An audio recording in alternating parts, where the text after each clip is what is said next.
recall to you, Thomas Cakington? Is that I wouldn't recommend it currently. Oh, wait, you can. Guess we did it anyways. That's why I got this rest. Like, I personally think Tetra is the strongest hunter in the game right now, so I'm abusing Tetra. Really? What if I told you she has the lowest win rate in the game right now?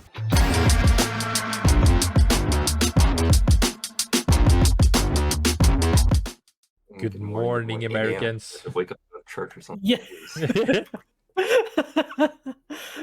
Yeah, it's luckily just 10 a.m. for me, but sorry, Bartleby.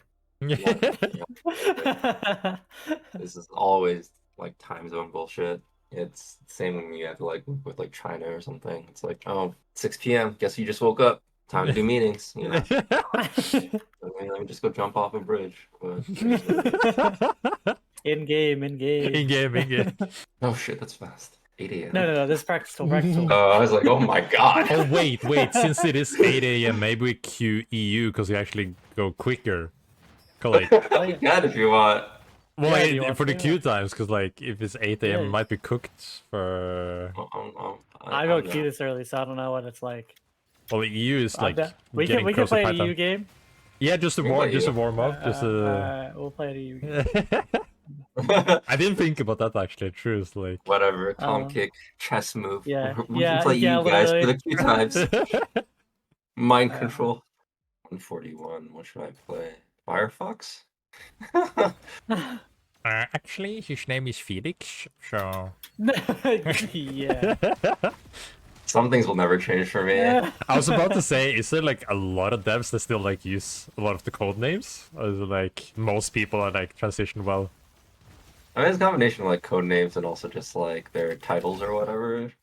Like Myth, I don't mind calling Myth, but you know, codename was definitely like Huntress. Then like I never call Tetra Earth Tank actually, but yeah, because she's not the tank, sadly, you know. Yeah. Yeah, but what should I call it? I call Celeste Freeze all the time, though. I will say. Oh, I do too. Freeze ult is so much easier to say than Celeste. Yes, yeah, it just doesn't. I don't know, roll off the tongue the same way by comparison. Yeah. Yeah. So Bartleby, you made Tetra, right? Yes. I love Tetra, by the way.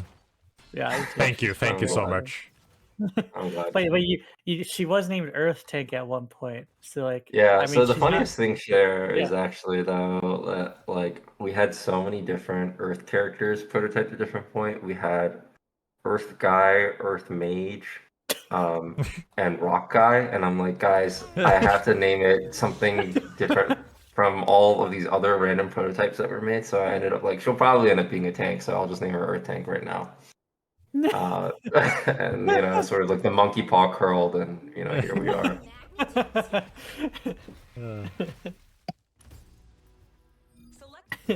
That's funny. I do like how she turned out, but I also do regret not pushing her more towards actually tank. But that's a whole other conversation. Yeah. You know, we can still fix that. Do you think the game lacks tanks? Because I was also looking forward to another tank, and then I was like, yeah, oh, wait. I think the game lacks over time. It's like I think I've pushed KP more tankier bruisery, much to the chagrin of some KP players. Yeah. I think the game does lack tanks, but I think tank in our game is also just a really hard set of constraints because it doesn't have as like defined battle lines front to back, and like you have so much mobility options that oftentimes the process of like I'm trying so hard to stand in front of you, you know, and then your backline's like, no, fuck that, I'm going in front of you.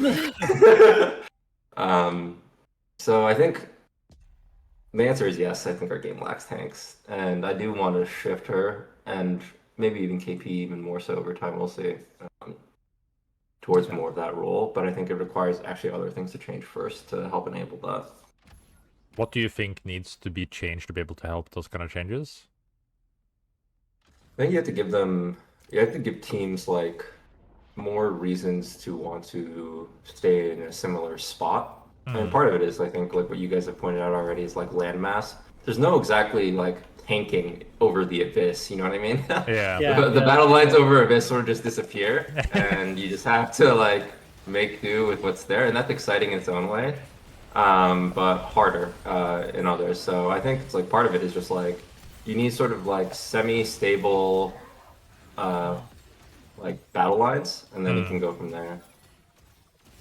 I don't think it'll ever be as quite as stable. I'm coming to you guys. Run top Other kick. games, but I'm chilling. Okay. Bartleby is in there. I'm ending. I really don't know. Okay, I can kill Brock. 4 seconds I'm in there. CDs. Carbine's one. Nice. Last. La la la la la la. Oh, I entered. I'm going in. Fuck it. Go for it. Oh, No burn. I got her. Oh, Ah. my dash was Nice. We're good. I blame the EU ping, okay? Oh, yeah. Me too. I would have gotten It's the my steal. John the entire time I'm playing. Wait, fuck! I can't pull that card now. Fuck. That's why you have to carry us, Tom Kick. Yep. That's why we put you on the bunny. Yeah, I wanted to try out like the. Wait, I still have the dual static noise. Oh. Oh yeah, that happens. I know what we're talking about. The game has no bugs. Oh yeah, man. Yeah. No one plays duel, so you don't have to worry about too much. I actually don't think duel's even that bad anymore. But I think she's fine now. yeah. I think so too. Not to say she can't, you know, get changes eventually either, but like. Yeah. I know there's some I think dual right mains now in my she chat does. that'll like get angry if I say that, but you know. I don't know. I like saw her outputs and I played her briefly. Also for whatchamacallit. Just after the latest changes, and she seemed fine. Like she still feels threatening again, which is like the most important thing. But I mean, there's other things that we like give her. Honestly, it's like not to tease dual players, but like I'm unlikely to give you like straight up iframes back on your dash, but I think like some amount of like knockback resistance or damage reduction so that you could actually push Bebo once in a million years could be cool, you know? But yeah, I think it's more that like she probably does benefit from some kind of defensive output on her dash. Just unlikely for it to be completely ignore projectiles or ignore damage. Yeah. So is like the dual rework still happening, or was kind of like status on that one? I think. Oh yeah. Because they was talked about internally. Yeah, okay. I mean, I worked on it. I personally liked it, but there are other costs associated with it that you just have to be mindful of. Yeah. But right now, like that, if it doesn't come through, right, like it's not going to be a state of like, oh, Jewel gets nothing from now on, right? It's more like, hey, it just means that we have to refocus around the shape of the kit that's already there. On the topic of hunters, though, so like, when do we get next hunter? We all get teased. Like, do we get the Jew side of you? No, bro. Come on. I gotta try at least. I gotta try. You know? I appreciate it, but damn, he's like, it's early, time to play him. Oh my god. Almost had him. Almost had him. Dude. Safe Lock would like fucking find me and kill me. But, Fun enough, like SafeLock is the one I've gotten the most leaks out of.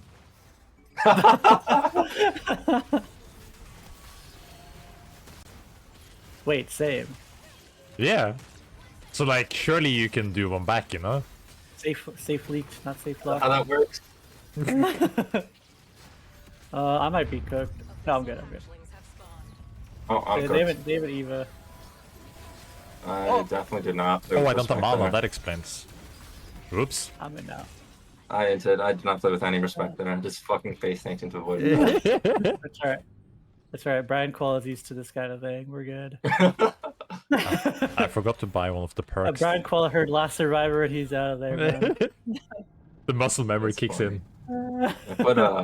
I put my my username into like the bot list name, and this was the 5e chess move of saying like, hey, most people when they see my name they'll think it's a bot, Oh, you know, yeah. and therefore they'll play worse. But you know, now I'm just living up to the bot name at this point. So you know, No, it's true. It's fine. so- We're on EU. It's the harder region, right? oh, is that Right? is this like League of Legends too, where NA is You No, didn't no, know? no. from the jump? Have we done like a battle? I guess we haven't done like a battle. No, with when NA, when Tom Cake dies on NA, I'm gonna say the same thing. So I have a question. What like type of character in Supervive do you feel like is missing?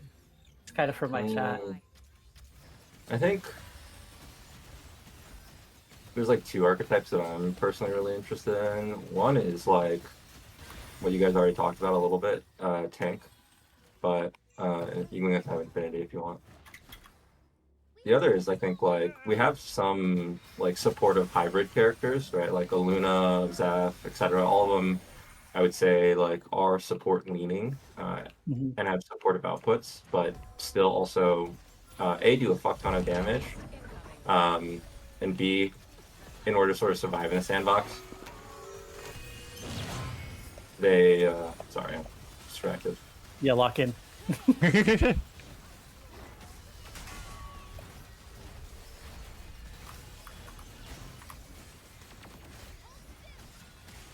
I'm killing Wukong. Their squad's almost finished. He's alive. Can't land anything. Landing Yeah. dumps is going to be impossible for me on this ping. Yeah, just I'm already do that. jotting, but yeah, the other is like a true, like a pure support character, or like a much closer to a pure support character.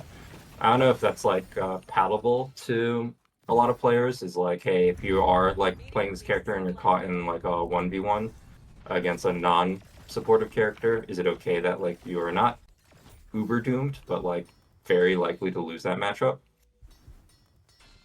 But the output of it could be, hey, I'm able to like focus on being a supportive player, you know? Right, it's the only thing you get to do. Yeah. And I get to be really good at that. And so like when I'm with my team and when I'm with my teammates, I have like a lot of like amazing outputs. But yeah. That's primarily what I think is like missing in terms of core gaps. I don't know if I could play a full support character. I don't I don't think know if I either could of do you it.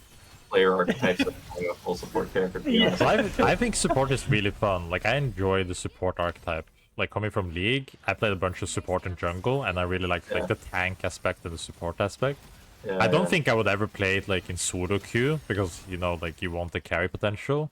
But I'm a very competitive person, so being able to, like, kind of play supports in a supportive way and competitive, I think could be really interesting. Oh my god. Enemy in base camp vision. Yeah, I think in competitive, I would definitely want to try her Yeah. or them. Base camp low. I'm I what think we for call me, like it's just like oh yeah, sorry. oh, okay, I landed. Good dunk, actually. I'm looking at the Shrike. Got her. That squad has only one survivor. Don't die. Oh, I didn't even hit primer I fast wall, I enough. wall. That's a wall, Thomas. Yeah, for like the Thomas sneak. Tickington. I'm used to being like fat characters like Jump over Kingpin. it. Yeah, and Tetra like. I wanted to try if I could go on the side. Oh, careful. Is scanning. Fine. Oh, red armor. Okay, or sorry, orange armor.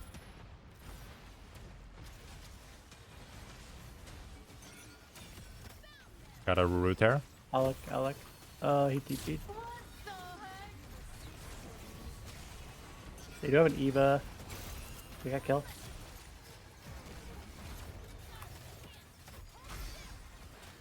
He doesn't miss. Squad's almost finished. He doesn't. Good. Alright, nice. 4 teams remain. I'm just gonna run Paladin's primer for now. At least I can be useful and give us a shield. Fuck, what were we talking about before we got rudely interrupted? Hunter's missing. But yeah, I think it's and like playing pure support, I guess. Yeah. Because like I like when I play solo queue, I'm like I'm purely just a meta abuser. I just think I play what I think is the best and I can get the most output. But it kind of like in competitive, I think there's more room for what the best thing could be. Because you have so much more options of playing styles together with people, which I think is really, really fun. Yeah, I think part of it is like the thing that I think is missing the most actually from the game is just like, sounds weird, but like the gap. I mean, there's always going to be a gap between like coordinated competitive play and solo in any like team-based PvP game. But I think in our game right now, it's actually particularly sharp. It's like the gap that you feel in playing with people on comms and like the gap of playing like solo. And because there's so much like movement, expression, and potential, and everyone wants to like do their own thing, you know, it's really hard to like keep people on the same page in that way. Oh, I'm probably gonna drop here, boys. Oh. You're good, you're good. Oh, I barely made it out. Holy shit. Gotcha, man. Go call, care. Oh, Monkey!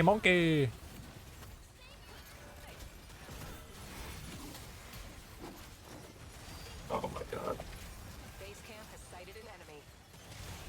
The Wukong RB? Base camp. Oh. She's last. La la la, la la la. Oh, I went I down. heard that stand their way, like, la la la. Yeah. That's it, how you get 4,000 RP. Nice. Good dunk. Showdown. I can land dunks apparently. I just like time it so differently. It's actually crazy. They're on the bottom right. Yeah. Yeah, but I would love coordinated play and solo play to be brought closer together. So whether it's like for things like supportive gameplay or tank gameplay, it's just like you feel like you're playing as a team. Those are the most important outputs of those types of like being a tank. How do you do that? How do I do that? There are attempts. I think part of it is like, oh. The storm is closing. There's one is like the meta, like we could look at movement. I don't want to bring back slow key to be very clear, but it's like between high tops and other things, it's like, hey, can we schmove too much? You know? Like, can we schmove so much that like we no longer are able to like reliably see our teammates on our screen and therefore like plan together, you know? Yeah, it's like everybody's just playing their own game kind of thing. Yeah. That's a fair point. Got one. Nice. Their squad's almost finished. Oh, you already got him. I The other do half anything. is like... There we go. Nice. One of the changes that we're looking at is like changing the behavior, for example, of how recall works. And so instead of silencing you, giving you some other outputs, making it so that's still fair to not like, I don't know, immediately combat recall on people, because that's degenerate in other ways. But at least providing more options in that space so that people can play together as a team more often. Those are things that I'm thinking about is like, especially if you're playing something like Oath or Luna or whatnot, maybe not hitting your healing or your defensive outputs. So you could like bail out your, in this case, Unga Bunga Tetra that goes in for no reason. That makes sense, yeah. Can you talk about some of like the different things that could happen instead of silence that would like change how you kind of play the dynamic of fights or like the setup in general? Yeah. I mean, I'll talk about this one just because it's coming out soon. We're still testing it, so we'll see whether or not we end up committing to this change. But the current thinking is like we'll just give you a % damage reduction and % CC applied reduction. So specifically, it's like you see your, you know, Bunga Bunga Tetra going in. Maybe you're playing Oath, maybe you're playing a Luna, right? You start recalling to them. Hopefully, they don't drop you in the middle of a void black hole. But if they're getting chased and they're in a bad spot and you arrive, instead of being silenced and not being able to use any of your spells, you just deal less damage and less CC. So you can still shield, you can still use all of your peel abilities, and you can still heal at 100% effectiveness. And so that should hopefully give you some space to, really support your teammates more. and for teammates to have an incentive where it feels like they can enter combat with you, even when you guys are split up, that isn't always basically trolling for you to go in. The tunings are maybe subject, to adjustments because I'm not going to claim to get it right the first time. But the other half of it's just like, we'll see if it's like it happens often enough that it becomes viable. How often is it that like your teammates get picked off and you felt like you couldn't save them at all, versus hey, now I feel like I can save them some percentage of the time, right? It's probably also incorrect for you to be able to bail them out 100% of the time, no matter what they do. But just something like that. Curious to hear your thoughts on like, I wanna like add to that with rest speaking, because you talk about like being able to split up saving and like the wanting to help people.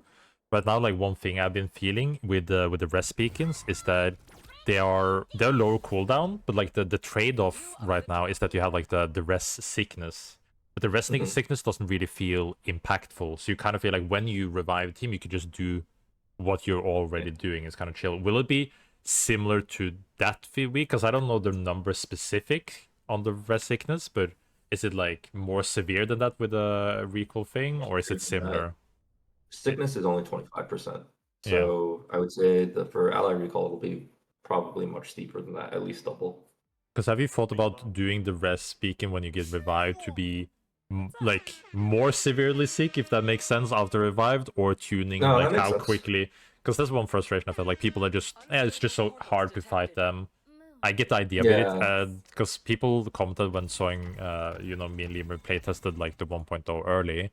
I think we were also like slowed, and I don't remember if we could use abilities or not, but it felt more severe when you got rest. And I kind of enjoy that. That is like, okay, you can get rest early, but it's really hard to fight if you're rest. But now it's kind of like you can kind of do whatever. I think it's a hard trade there. I'm not opposed to adjusting res sickness or things like that as an outcome. I think the feeling of like getting res, having someone push you, and then not being able to fight them at all, I think is what we were trying to avoid. But I think there's also just like weirdness associated with like the current timings of like a lot of times I'm like, oh, don't even bother pushing, because you're not going to be able to contest it compared to the old world, at least, right? And so that's also a little bit different. Oh, there's still one. They're about to two, I think. Oh, nice. Unless I steal it. Oh, I didn't. Look at Mercury. I'll hold her. Nice. Dude, playing Bebo on ping is really weird. I know, that's not Elbow KP too, but whatever. I think related to reses and things like that, I'm more interested in like, it's sort of like a segue into a different topic, like Skydoos, like looking at those and like, because I do think like it's really joyful to be able to like ride around in the world, but it also does give you, especially in higher armor lobbies, like a lot of access to many beacons. Like last game when you guys ran across the map where there was nobody. And that part, it's interesting because like that part can be really cool,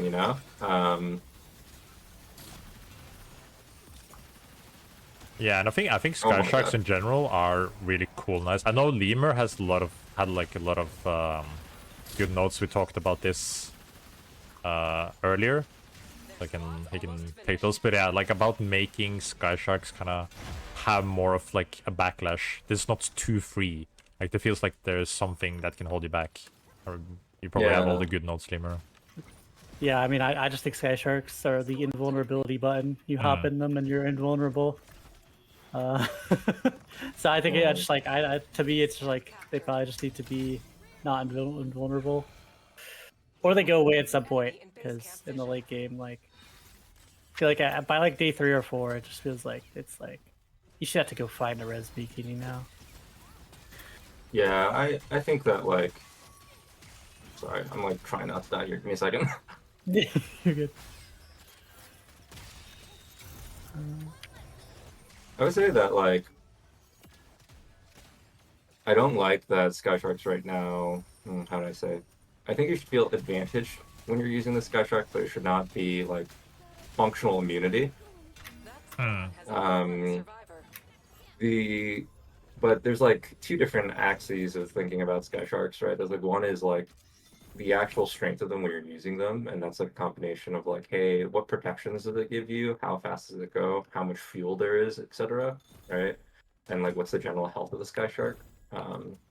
That's one. The other is like how frequently Sky Sharks spawn, how many of them there are on the map, and things like that as well.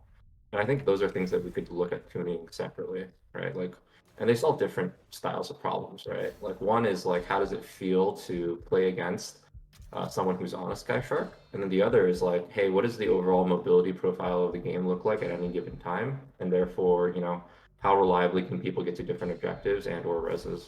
Yeah, that makes sense. Like, yeah, also people like are expecting there to be Sky Sharks, and just like they aren't there ever. Could be kind of weird. There are certain like Sky Shark spawns that I'm like not sure should exist, quite frankly. Like I'm not sure it's like cool as a meta strategy to be like, hey, no matter what, I always drop Cold Fang, and then I always tank Storm at level 1 in Cold Fang. Yeah, And I just Yeah. Sky Shark out, right? Like I think generally speaking, that's not really interesting Vault cracked. from a gameplay perspective either. It's like, oh, you sort of only do this one thing now. Yeah, I might have been doing that a little bit too much as scrims already. yeah, yeah. I mean, but that's I get why though. It's Yeah. like the reason you're doing that is because it's like it's a viable strategy and you need a way to like jumpstart your economy, and it's like a reliable source of economy that isn't tied to like some other sort of secondary resource, right? So you'll just do it over and over again. It's like no risk kind of thing. Yeah, exactly. I mean, what high elo players are good at is always finding like the best risk-adjusted outcome, if that makes sense. No, You that always makes sense, will yeah. end with like most consistent. Oh, more people coming in. Team 3.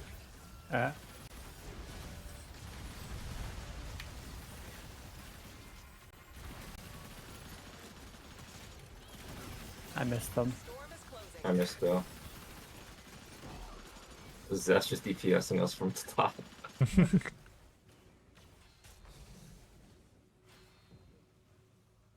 Yeah, like, I think in the there's, early game, it feels kind of weird to just drop on the Sky Sharks and then just Yeah, I drive agree. across the map, drive across to whatever you want. Yeah. I think it's like interesting because it like spreads out the map a lot more. But I think it's one of the main reasons that at least in high elo, I don't know about average or lower elo, is like there's like 12 teams up like a lot of the time, or at least like 10 or so. Yep. And I feel like it's mainly just the Sky Sharks, people spreading out, and then people getting free reses with them. But Yeah, I don't know, think is that good, bad? I don't know. I think the answer is some of it is good, but right now it is bad. Is the long term is sort of like my answer to it, right? Like having probably as many Sky Sharks in the game right now as there currently exists is probably incorrect. And so we'll look at adjusting them. Oh god, I'm inting. But Yeah, go on. the variability of like, I think it opening up alternate paths and you being able to feel clever or strategic about like, hey, where certain Sky Sharks are relative to plain path or relative to where you might be circumstantially on the map to get to like an objective that you otherwise wouldn't be able to contest is interesting, and it is valuable. It just can't be the entire lobby, I think. Yeah. Right. Um, I'm a resi think right when here it's- with res sickness. fucking go for it, dude. You're nuts. Ah, Oh, thank you. That was the safety, okay? yeah. Oh, I couldn't get that dunk. I'm bad. Their squad's almost finished. Banana boy. yeah. I think another like big topic, especially with Sky Sharks in early games, is how, for example, if there's a gold armor, Imotech is a good example where if there's a gold armor in this area, people will drop on the Sky Sharks on top right, and then they'll just play all the fights with 3 Sky Sharks, just going in circles, hitting people with the Sky Sharks. And because it's so hard to like damage you, it feels like it's hard to counter because it's hard to deal damage to them, and they're just like permanently being annoying to you. Yeah, that makes sense. Oh, Oh my god. I made a mistake. I'm good. Warning. I might be a little bit far away. I ended up on a journey. Yeah, as long as you live, right? Yeah. I'll use it, bro. Oh my god, I gotta grab you the squid. Oh, you're unlocking, bro. I can love that. I can love grabbing the squid. Oh, they come. Don't tell any devs that it's unbalanced. Keep it as it is. I can enjoy it on Tetra. Yeah. But what should I call it? I do think like you shouldn't feel like you're completely invulnerable when you're on a Sky Shark. But that's something that we're gonna have to look at, like how to change elegantly. Because I also don't want it to be a bait, you know, for you to be on Sky Shark because your hitbox is huge. Right. I feel like a lot of the utility comes out of just like being able to play out of someone's range, you know, and you like know their effective range. So. And especially like the checkmate scenarios that kind of occur in the late game. If you have a Sky Shark and it's an Abyss Zone, you kind of just win, because if you just have one guy with decent range on the back and flying over, they can't hit you. And then, like, I had a very unfortunate situation, or like fortunate for me, unfortunate for the enemy, where I was just riding a Sky Shark at a Saros on the team. There was a bunch of Abyss, and then my Saros was just sitting over the Abyss, like shooting him from 10 miles away. I feel like those moments are more rare though, but I mean, obviously can still happen. Yeah, it's like that like, is maybe that's cool every once in a while, but yeah, I'm dead. No, you're not. Oh, I'm giga dead. I'm absolutely dead.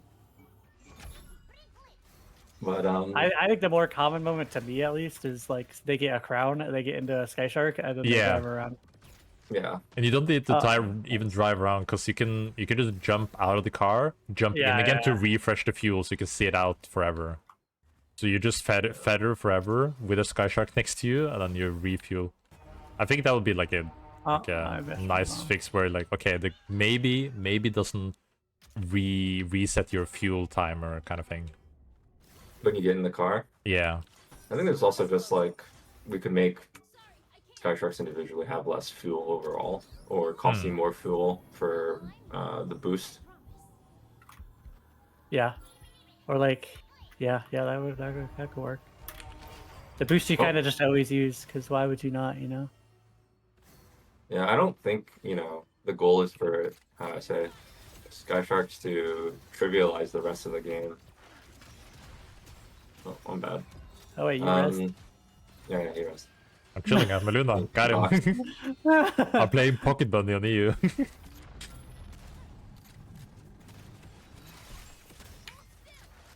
I knocked him out of the car. Oh. Okay. I'm gonna try to car him. I missed. Oh. I elbowed it too. I cannot hit these guys. My aim is laughably bad right now. I'm in the middle. Got one. I'll stop it. Oh! Oh. Can I pick you up again? No. Not while the icon is active. Now you can. Yeah. That tells you how much I play Luna.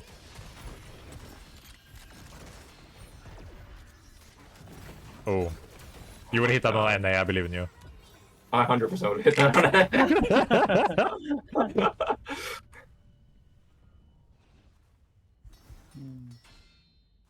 Yeah. I think the thing I'll look at is like, first thing we should do is like look at toning down just like the raw number of Sky Sharks. Then maybe it's like look at hand editing specific locations where. Oh, okay. EU pink, guys. Then we can also look at Sky Shark strength in terms of just like, hey, how it feels to be interacted with when you do or don't have a Sky Shark. Wow.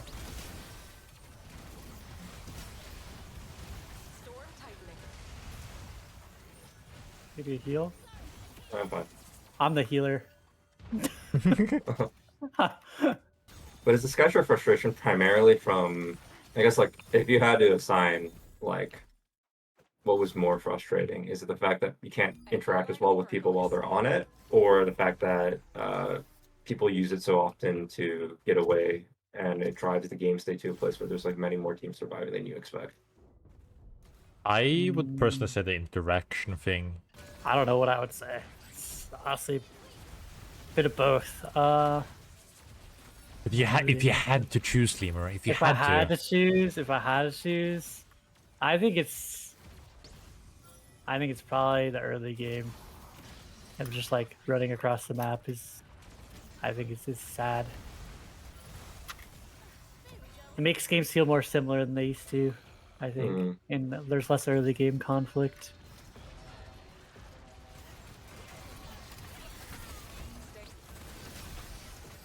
Sorry, I may have knocked him away from you. You know, he lived. Goddamn. 4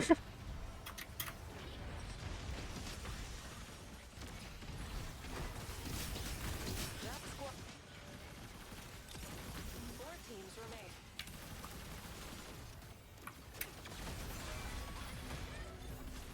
Yeah, this next game, if I play Bebo, I'm gonna ask for you guys to buy dash engines for me. Because I'm just Oh, yo.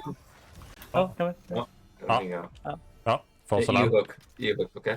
Yeah. EU bug. It's a bug only on the EU server. No, there is no bugs in this game. I don't know what you're talking about. Yeah, exactly. No bugs. Bugless. You guys don't get to have this base camp. Oh, South Aluna one. last year. La la la, la la la. Oh. Oh, she's gone. oh, but our loot. No. Let her come in. Yeah. Oh, I predicted that shit. Just, EU pinged. No, you're so right. Okay. Got him. Oh, nice.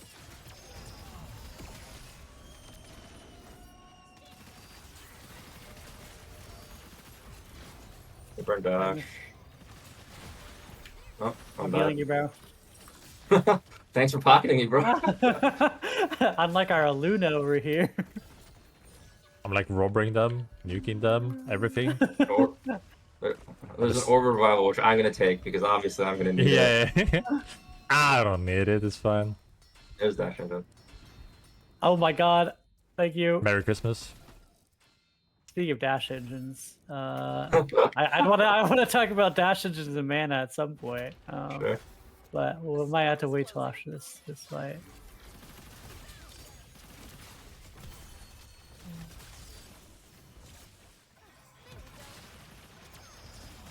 Okay. It hits those. Their squad's almost finished.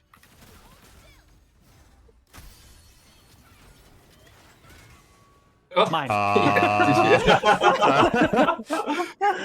On me. Allies in combat. Oh, he missed. Final showdown. There's a brawl. Oh! I'm fine. Oh god. I'll pull I you. believe in you. I missed. I'm fine. I'll pull you. Will you? Anomaly. Alright, go.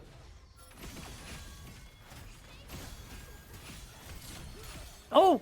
Oh, what? No! Dude, that was way. crazy. The void hook TP projectile. Oh, is that what happened? Yeah. Yeah. Oh my Yeah. way, that was crazy. I was hooking void, but he was mid swap, so his projectile got TP'd over. God. Oh my god. Okay. Oh. Okay. Good luck, Alright now. Topic. Thought I had idea. that, but guess not. Dude, this is why I We're pocket bunny. good. I 100% thought I had him after I R&B'd, but he already wound up his punch, and so I just pulled the punch to me.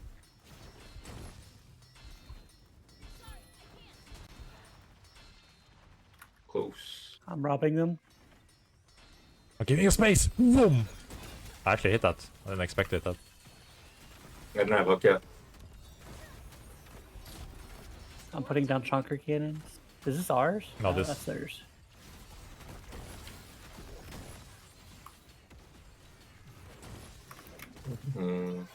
Alright, we can watch me miss hook for like 4 minutes. Oh yeah, I'm down. I'm down.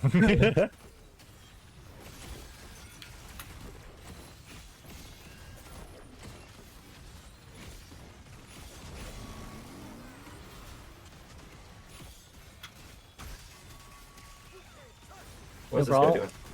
I don't know. I bomb it. Oh wait, he might walk out of it. I already have a brilliance and a renewal. GG. Okay.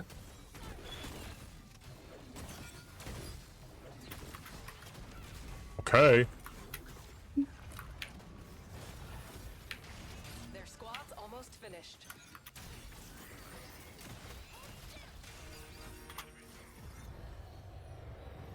And up. And Wait, he can still res Wait, off this, wait. by the way. yeah. Wow. He gets double executed. poor guy. That was a good Yeah, one. what are your thoughts on mana and dash engine and opening your in? Oh my gosh, these games are. No, popping instant quick. queue. Welcome to EU, Um, guys. What, playing on EU? Yeah. I don't know. Like obviously when I play Bebo, I'm like, dang, this mana resource is really rough. And then I play another character and it's like this mana resource doesn't exist. Like for instance, Tetra, like it almost doesn't exist. Mhm.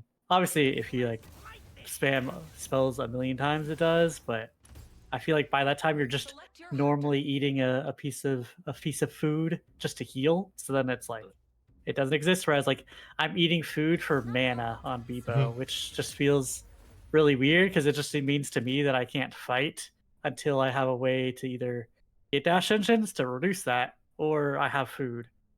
Yeah, I mean, and somebody even in my chat is saying it took them hours of playing until they realized that there is mana or like yeah. So In Bebo's case, is it just because you're primarily spamming dash a lot and your dash cost is too high? Or are you just saying that, like, you're able to kill confirm less on Bebo in general, so you're not able to get the mana refund from knock? it's probably a bit of both. I think it's mainly that his RMB and his bomb are really high, so it's like to make up for the dash engines or like to make up for that, you had to have dash engines because you spam dash so much. I don't know. It's like using your RB, you can only use like 4 or 5 times pretty much in the early game, and then you have to eat. So that means like can't really do anything. But it also means that this perk is like it's like the most. Zone is busted probably in the entire ending here game. as well. Yeah. I should probably be nearby. I'll just drop here.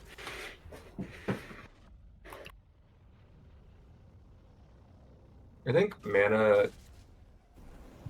think it's good for there to be some kind of like pacing, especially in early game, where you feel like you have to be more thoughtful with how you use your spells, you know? And then as you get later and later in the game, I think the hope is that like it's not as punishing, you know?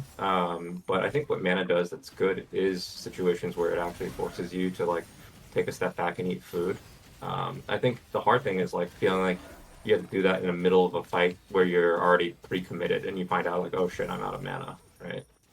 I think in general, like having mana is good in our game for generating, or good maybe is a strong word, but the intended effect is that like, hey, it should generate that kind of windowing where you have to like camp captured. step out of combat for a second or a half, eat food, duck behind cover, and then go back in. I think that part is intended, and if it's not, there's a few things there. It's like one is like A, are we accomplishing that, and B, is that healthy and or fun, right? And the answer could be no to both of those, you know, quite frankly.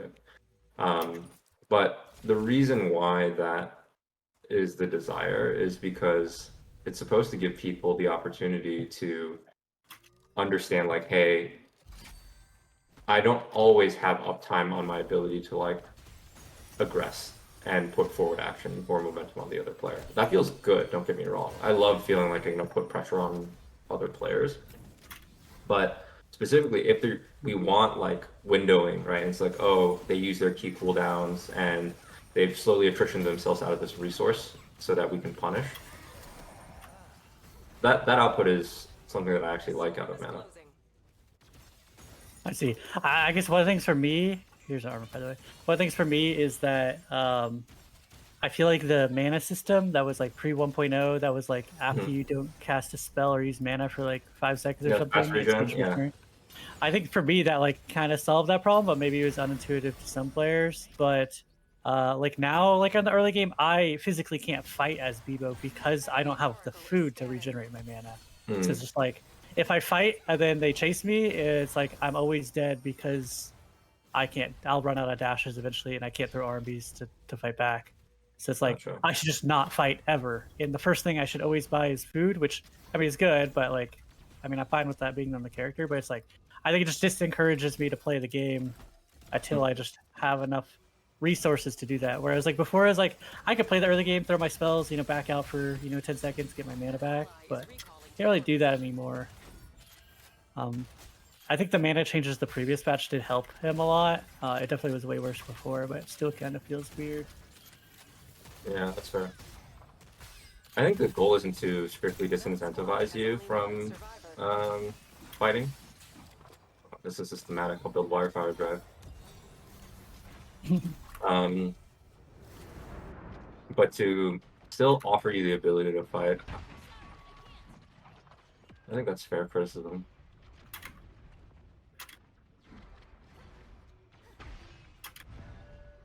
You guys chasing this guy?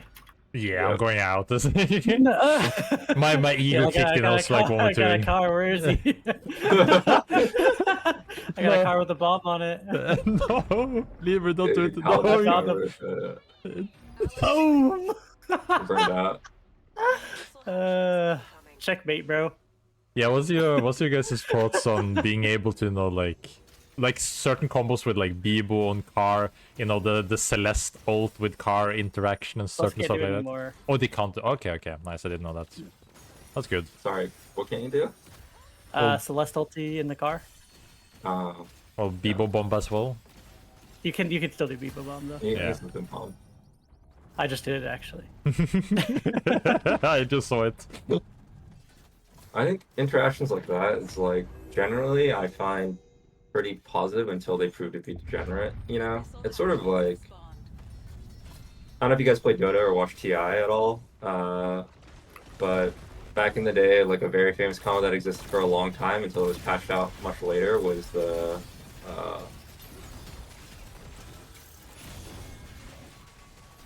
Chen Tudge hook TP to base combo. I don't know that one. Yeah, I mean, yeah, I'm a league I'm down to learn degenerate. what it is, but Yeah.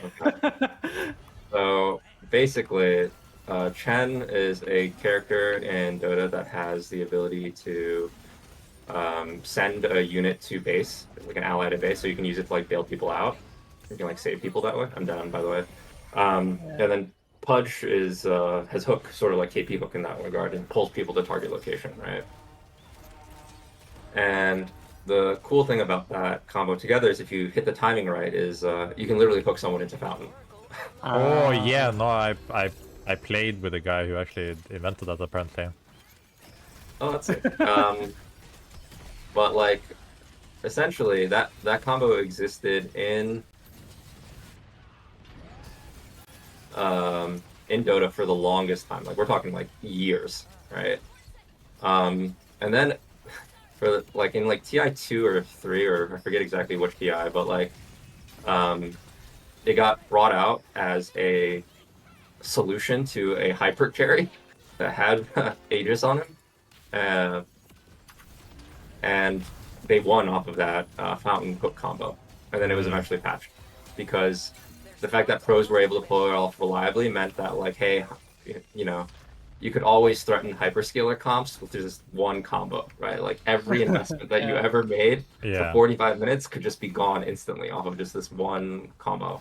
And it was, I mean, they honored the result obviously for that TI because that was sick, but they chose to patch it out afterwards, presumably because it made the game less rich at higher levels of play. That's sort of how I feel about like combos and things like Celeste combos and whatnot. It doesn't have to be Celeste specifically, just I mean like cool combos, period, right? Like I think cool combos are fun. They're like the coolness of the game in a lot of ways, right? Like they shouldn't be flatly patched out in every situation. Yeah, but I think the question is like, hey, does it feel like it becomes a dominant strategy? Does it feel like there's other ways of play that end up getting crowded out as a result of this combo being present. Is the net fun of the game lower as a result of this combo being as prevalent? Then yeah, I think it's worth considering adjusting or changing or removing entirely, depending. I'm driving him somewhere. Oh, Thank you, Mr. Brian Koala. coming to you.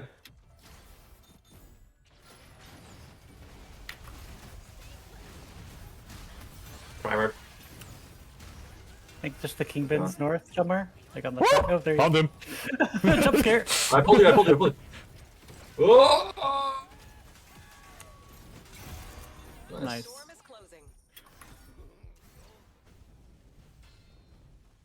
Do you think like what do you know a combo in the game right now that like I think is too far, but like I don't know what your guys thoughts think. I think maybe the Celeste Car one was too far. It's like it got removed, but for me it's Blink Bebo. I was thinking the same thing. I was thinking the same thing. I feel like that one is just too far. Like I don't know. I don't know if you have any thoughts about Blink Bebo or it'll be. Maybe it was sort of like on the edge for me personally. Uh-huh.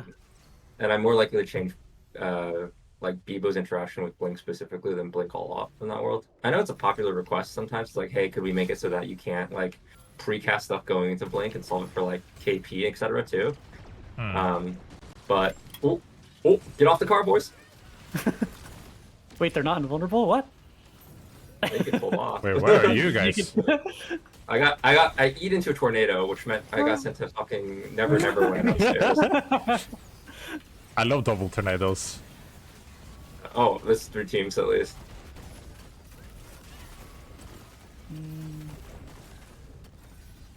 We can game.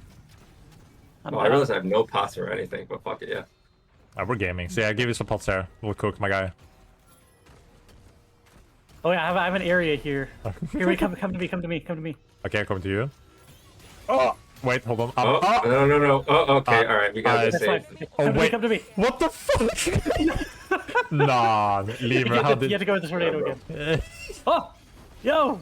No. There's only one character can kill me here. It's the Fog. What is this? Is this gameplay? This is a gameplay, I think. I think we should make a dev aware of this spot. Yeah, we just did, yeah.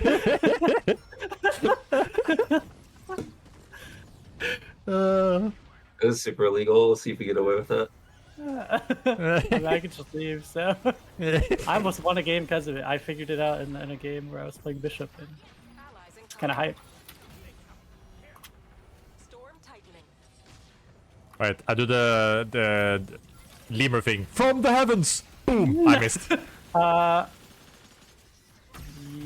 You missed. You're not supposed to miss. Hey, I got 2 in here. I died. Oh god. Died again. Sorry, I'm not as cool as Brian Koala yet. I'm working really hard. This is my role model. I'll go play for the beacon. Oh yeah.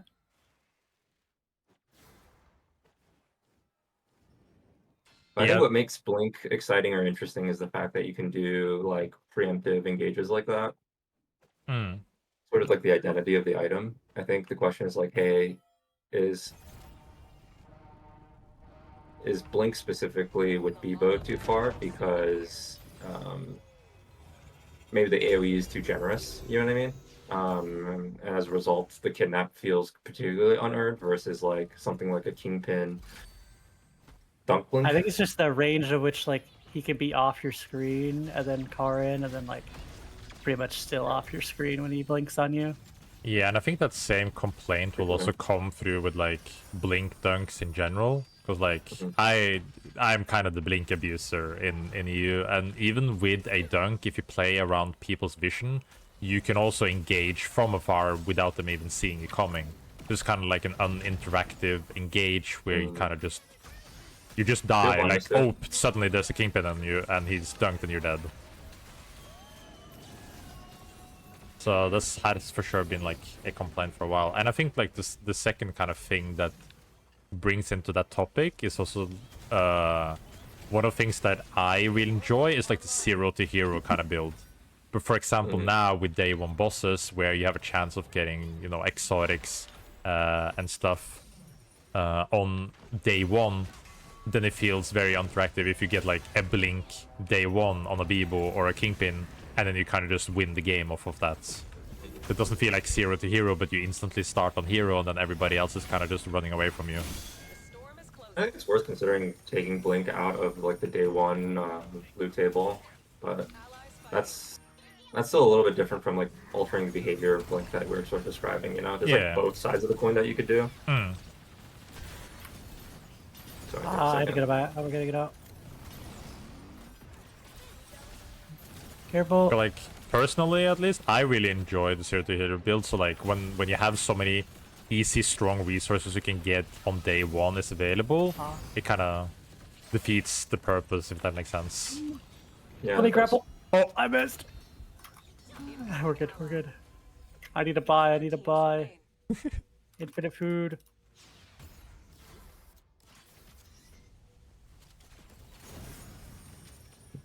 Yeah, honestly, to me, I'm kind of fine with Kingpin playing. Maybe I don't play against Tom Kick though, but like. Hey, you guys apparently don't have Kingpin players in NA, so. Yeah, I mean, at least, I don't know. At least you're on my screen when you do it. Usually. Yeah, that if you ask the EU players, that's not really the case. Yeah, yeah. I mean, I just think, I don't know. To me, when I like blink car on someone, I'm like, I didn't outplay them at all. It's just like, this is stupid, you know? Like, I just feel like I get a free kill every time, you know?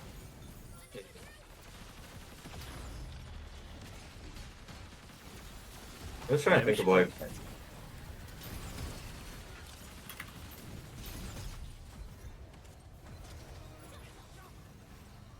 I think the problem with removing the preempt on Blink all up for all cases essentially is that like I don't think the item is really that interesting anymore.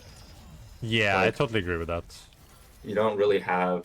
It's just like a basic dash, and you could like do things like maybe pull in the distance or things like that you can do that at and still keep the preempt and still be situationally more interesting. But I think part of it is that it is like a very powerful exotic, and so the intention is to keep the power budget high. I think when it comes down to like interactivity or uninteractivity, there should be degrees of it. For me, my personal taste is somewhere around the Kingpin Blink spot. Is like, hey, that's probably still less interactive, but you know, more skillful. And the fact that you even have to play around vision is important. Whereas like what you're describing around like Bibo card kidnap is probably a line too far because you don't even feel like you're skillful doing it. Right. And I don't think you either have to play out of vision either because you can just, or you can play so far out of vision that it's sort of like a known quantity, right? Because you can just RN from a really far position and then blink afterward to finally extend it. So I think it's a combination of those things, right? Like Blink Bibo cart has like a long duration by comparison to Kingpin Stun. Kingpin Stun is just like, you know, the 0.2 seconds, 0.5 seconds or whatever that it's out, whereas Bibo cart is like the full 5 seconds when it's going. And there's versions of that that's even more rulesy and weirder. I'm not saying we would do this. It's like you could imagine like Bibo can blink during cart, but only during the first like quarter second or something. Yeah. And to make it roughly equivalent, but at that point, I'd rather just like make it so that it's not true for Bibo in particular. Yeah. I think that would make, that would be a way more balanced solution, but yeah, it would also just not make much sense.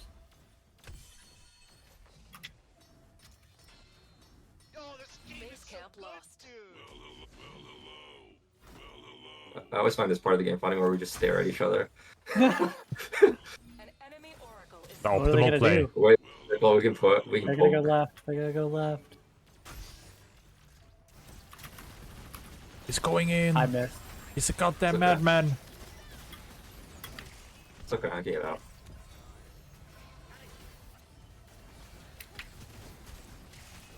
Oh, you're okay. I mean, I should have bought thermal suit. I didn't. I'm Bibo. Yeah. I'm going. Oh, they're on fire. Burning. I'm just RMing everyone. I'm just LMBing everybody. It's kind of fun. Primary, you guys go. You got speed. Tonk tonk. They're in the wall. Trinko. Oh, he's right here.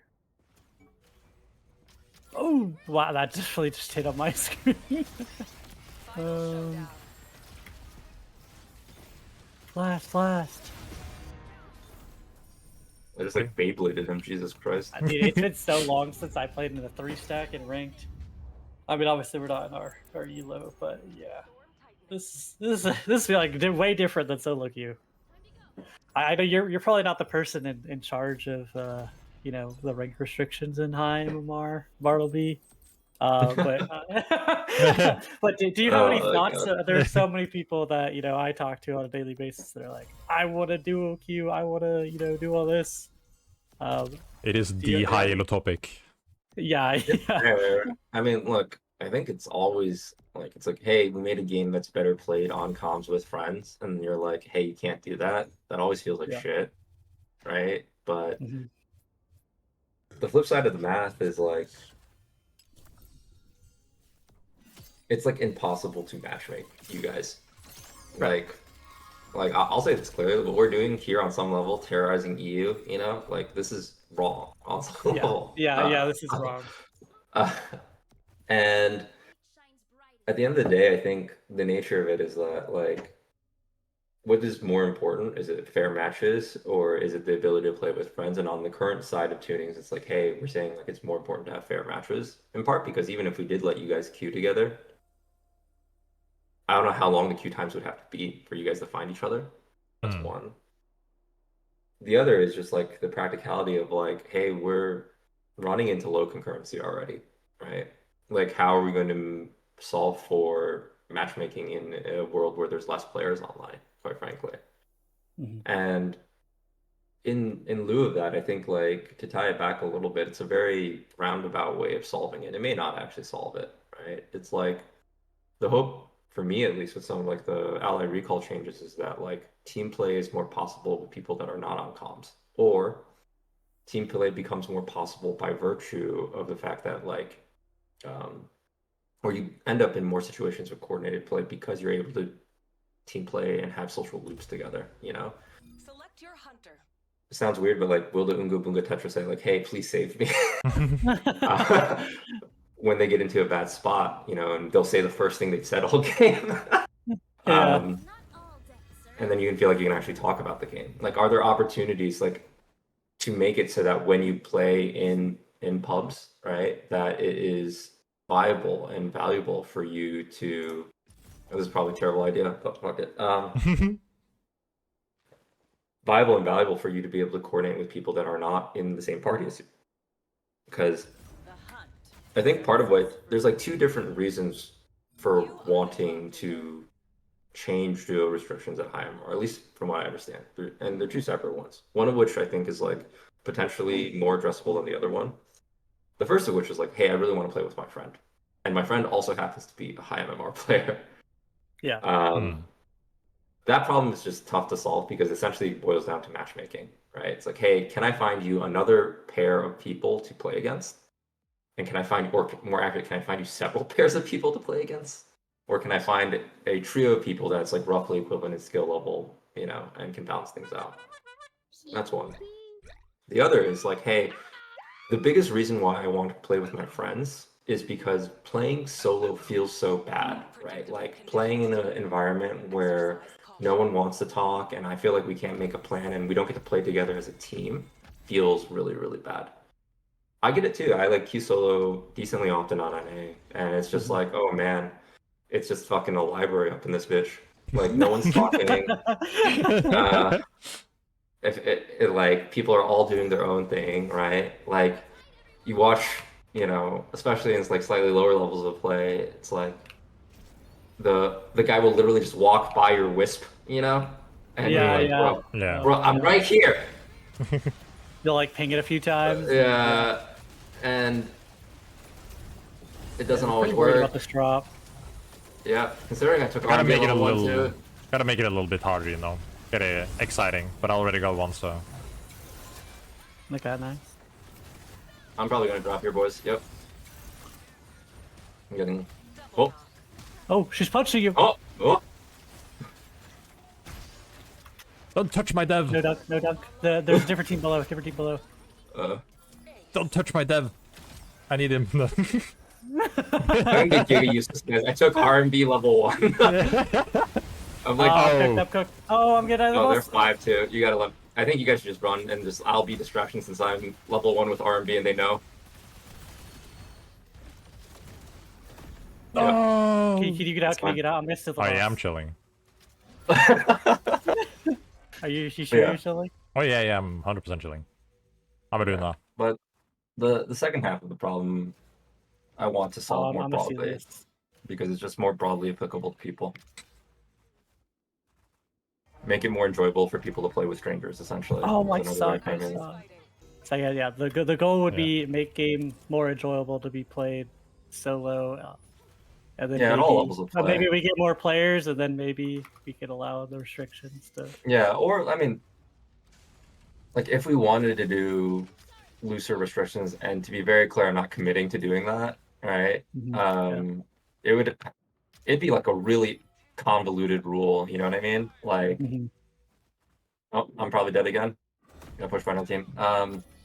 It'd have to be like you guys get some sort of penalty while playing together, whether that's like your ranked anti increases, your actual effective like health damage outputs in game are lower. You know what I mean?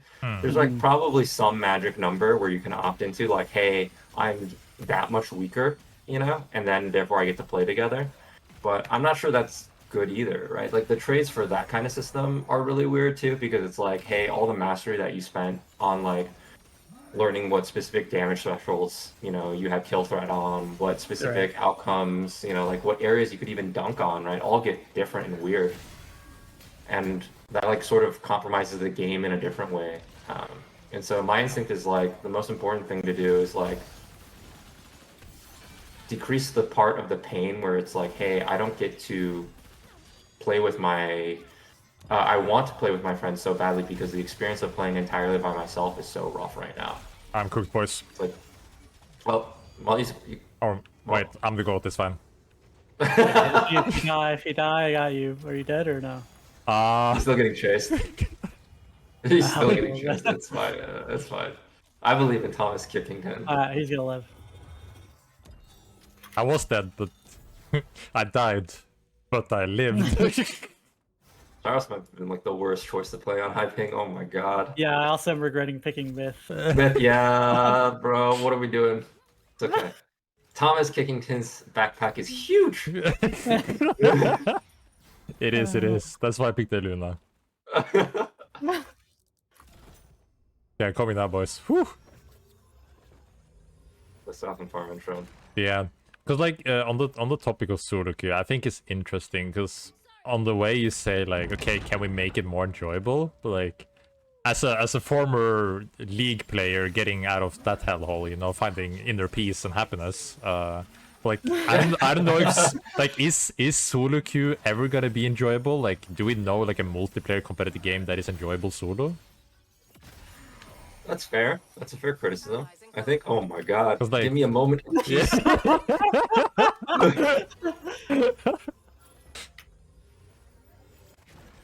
I missed. Pick him up, get him out of there. Protect the president. Dude, I'm like the president with like no health on his last leg at this point. Like Lincoln in the theater right now, bro. Oh my god. Yeah, because like the solo queue thing is like, I enjoy playing solo if I enjoy playing the game, but like, is there actually any game that you enjoy playing solo as just being a solo person? Like, I haven't played like a million multiplayer competitive games, but I think it's kind of the sentiment of it's always just more fun to play with friends. It's like a hard thing to like, how do you make solo queue enjoyable when it's like I feel from what I've like seeing baseline, just not enjoyable. Yeah, I hear you. I mean, I think so. There's two things. It's like one, it's like of any multiplayer game, like how many of them have actually solved multi-queuing at Apex ranks, right? Like League, for example, has very specifically solo and duo restrictions at its Apex ranks as well, right? Specifically to solve for the matchmaking problem.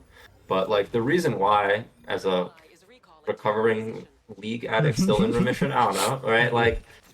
Like a huge part of the reason why queuing solo is unenjoyable is like it all comes down to like coordination mismatches on some level, right?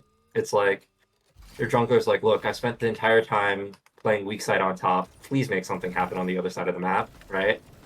And it doesn't, and sometimes it's outcome oriented and there's nothing you can do about it. It's like, hey, you can't, promise that people are always going to be able to do the things that you want them to do. But a lot of times there's even a lack of ability to coordinate, right? Like your support goes in specifically when you're like, hey, dude, I'm not even level 2 yet. What are you doing?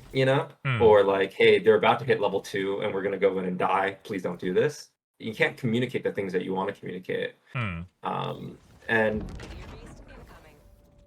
we actually have the benefit of actually having voice chat by comparison, of saying like, hey, you have the opportunity to, but most people also don't want to talk to complete strangers from the jump. So the best thing you can try to do is like set up some pro-social loops where you can be like, hey, it is clear that I'm dead. I'm not completely a psychopath. And I swear to God, we can talk about this like reasonable human beings, and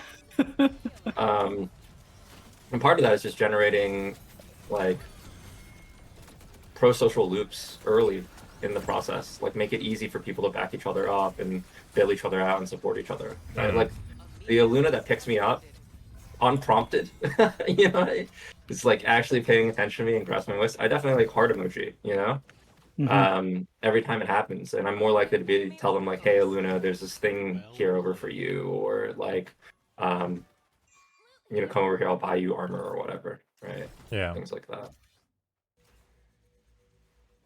But the way I think about solving for solo is that like I don't think any multiplayer game will ever be able to cross the threshold of saying like, hey, I can beat the experience of playing with the homies.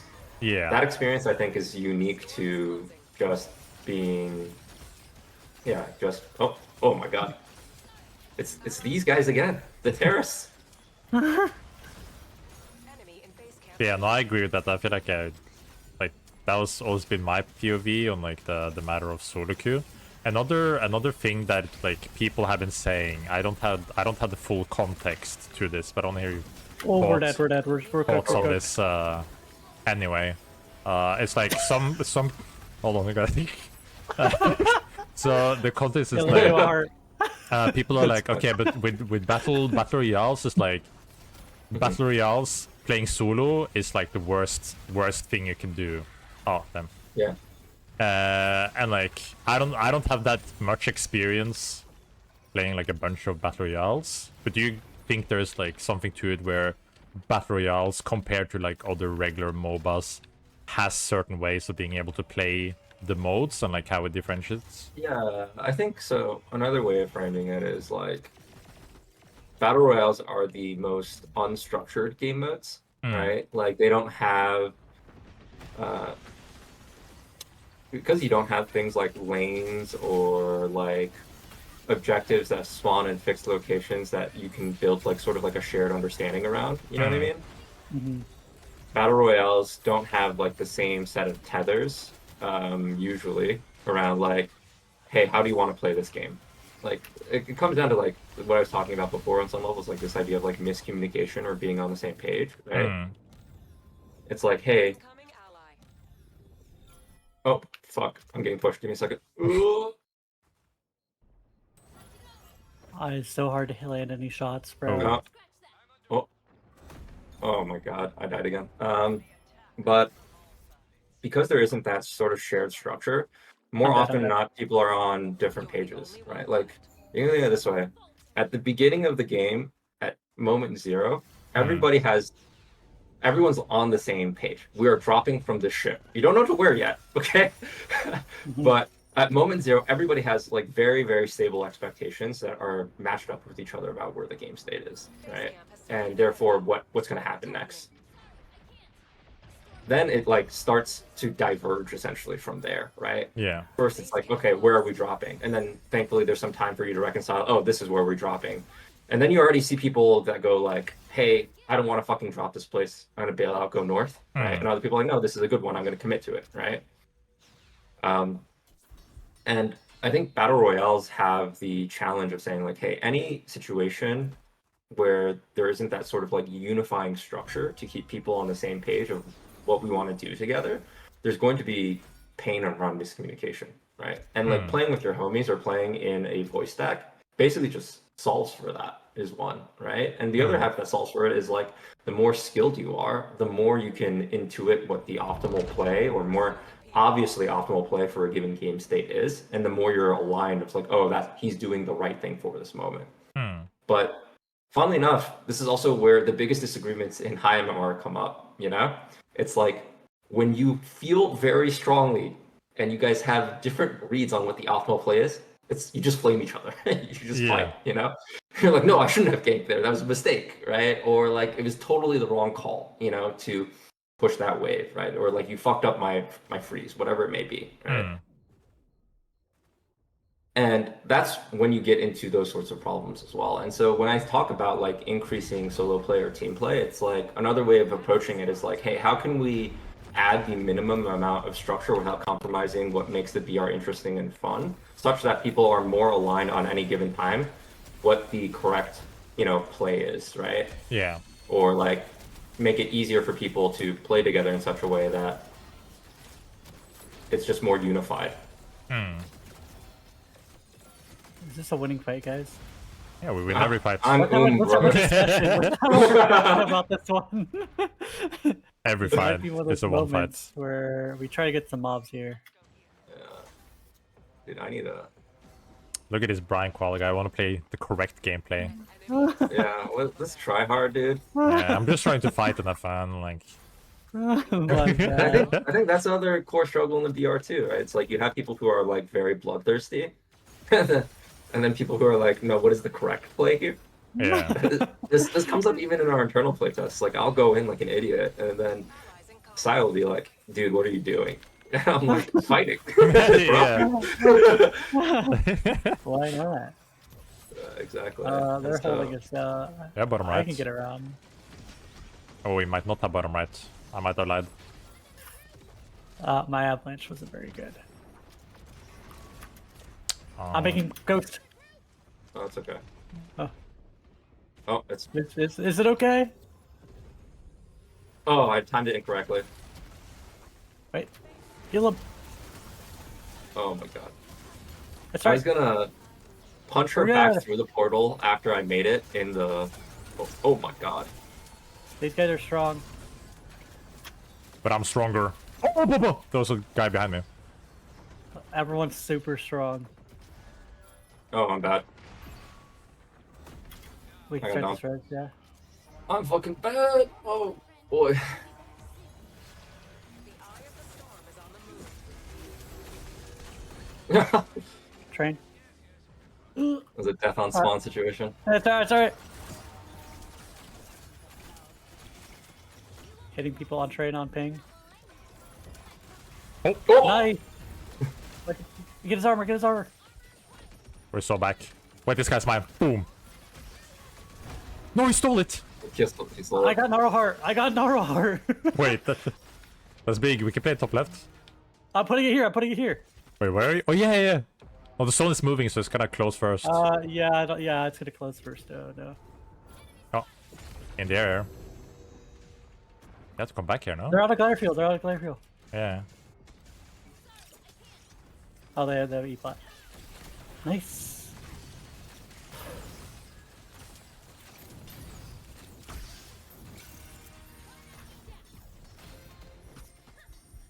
Any amount of mana that's not 0. Oh god. Nice. Oh! Easy. You pink? Oh, I can be annoying as hell Fighting. here. That was 2 teams. Yeah. Oh. One team got up. Train. Soon. We can get it up. Oh! Nice.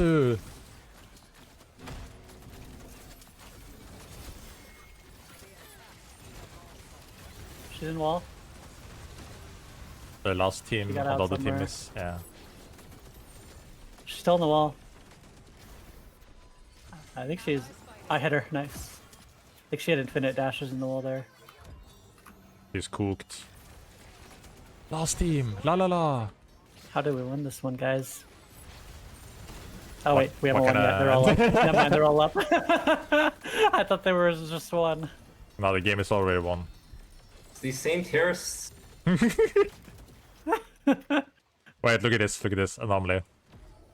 Boom. I missed.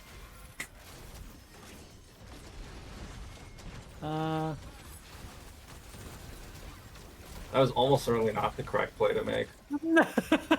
On my part. Not saying that I took the anomaly into a Staros, and I'm like, what the? Why am I here? I'm gonna turn into a tree. That would never I'm gonna know. rob them. I'm robbing them. I'll put base camp down. Holy. 3k gold. Oh, vibe, bro. Train. Base camp captured.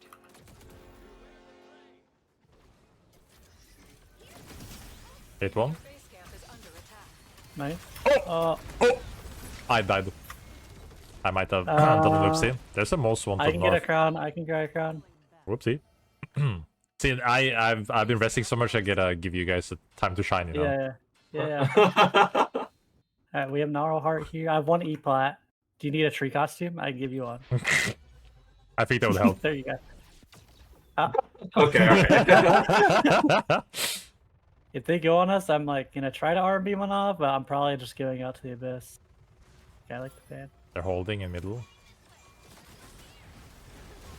You can ult through as well.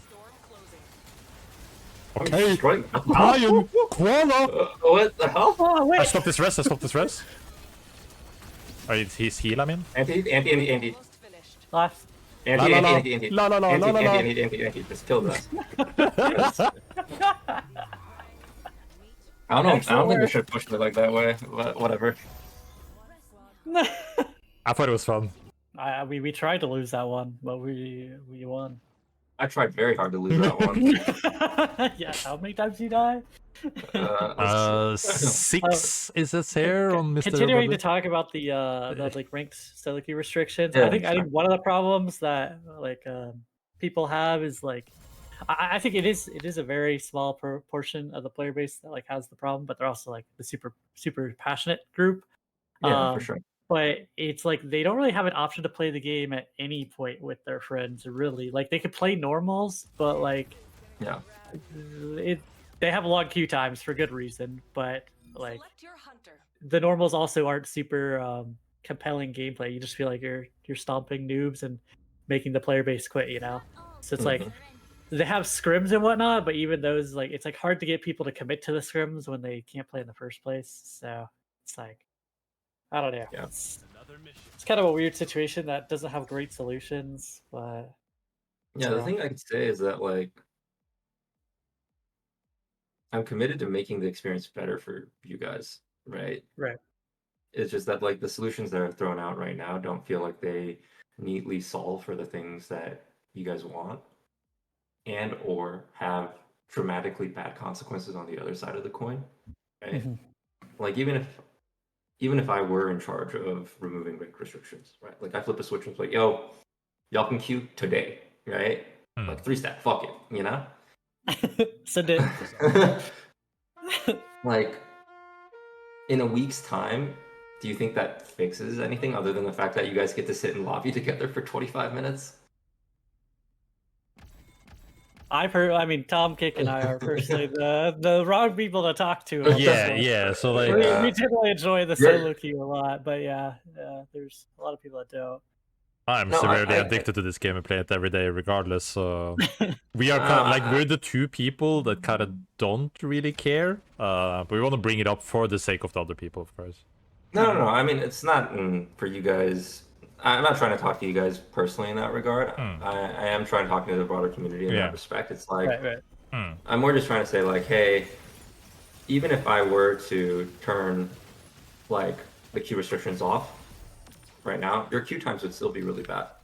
You know, like you still wouldn't get the like if the experience that you want at the end of the day is like, hey, put me in game fighting real players, right? At my level, so that I can get the experience of like playing together and feeling coordinated and pull off sick combos and shenanigans and whatnot, right? Like that's the ask, right?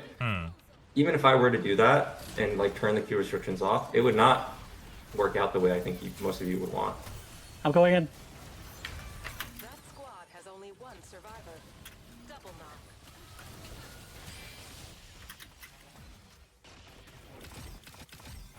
We went down. Yeah. I trust you to And get him. so the thing I'm trying to do is give you guys better ways to play broadly. That may or may Makes not sense. Yeah.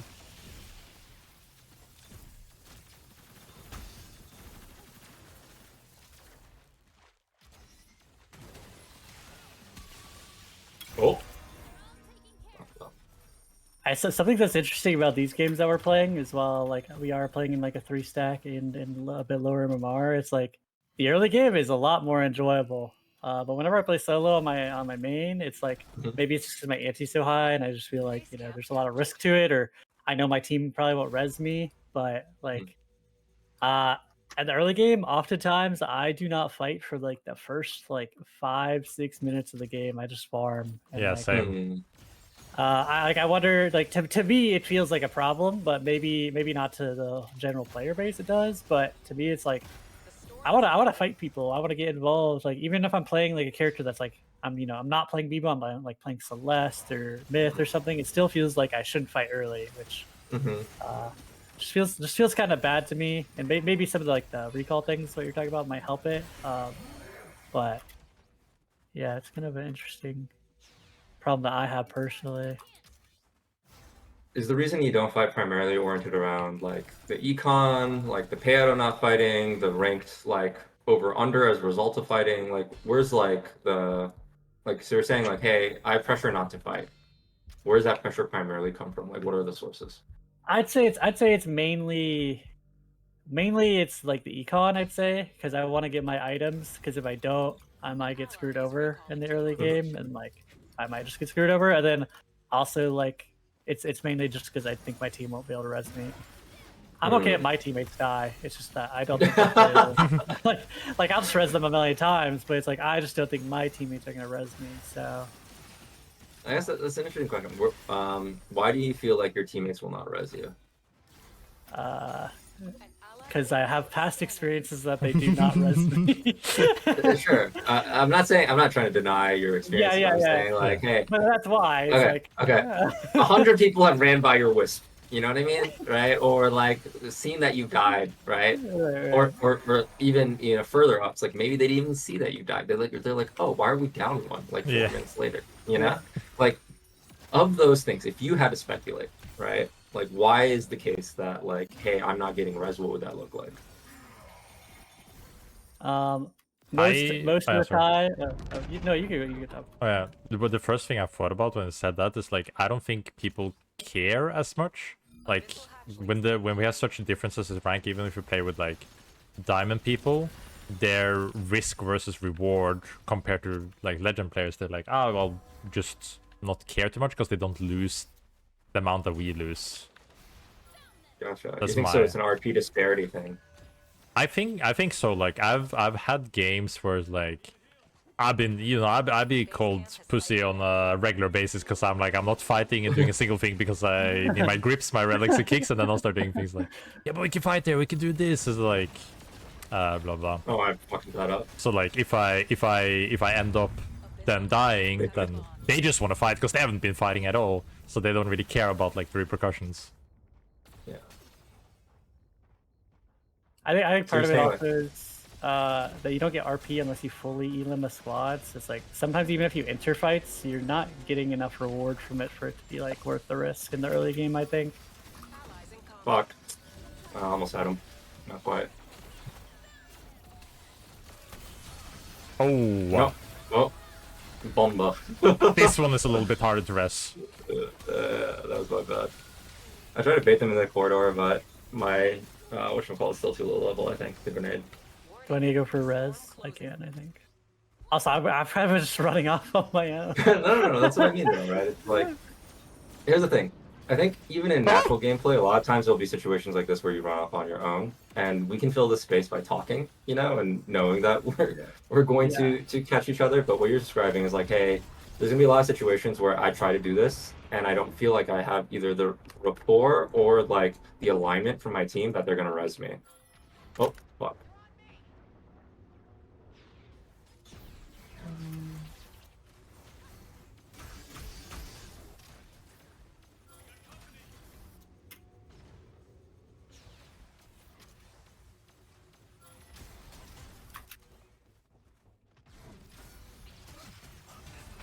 Got one. Ow.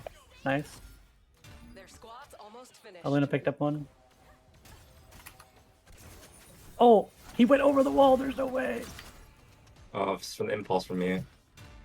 I got him though. He went north. I don't know if we're gonna be able to catch her. Ah. I'll chase a little bit, but Enemy Oracle online. she's right here.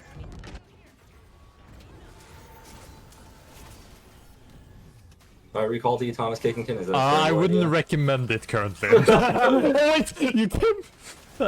Guess we did it anyways. That's why I got this res. Yeah.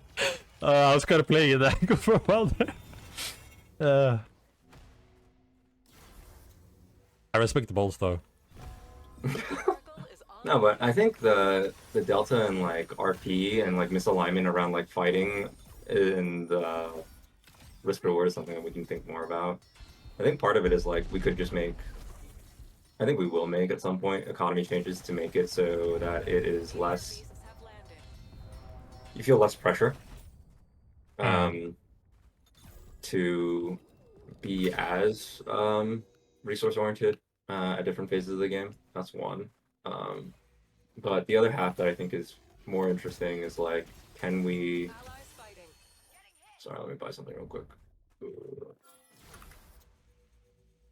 Yeah, let me try to Can we regroup find for once. other ways to make you guys like more aligned, basically, throughout the game. Like what the right thing to do together is. 'Cause a lot of times it's like you do want to split up and have your own individual freedom. You know, like it feels worse in a weird way. It's like, hey, like in League, for example, it's clearly time to do Dragon, and for whatever reason, your team refuses to group for it, right? And you're like, hey, I have this one thing.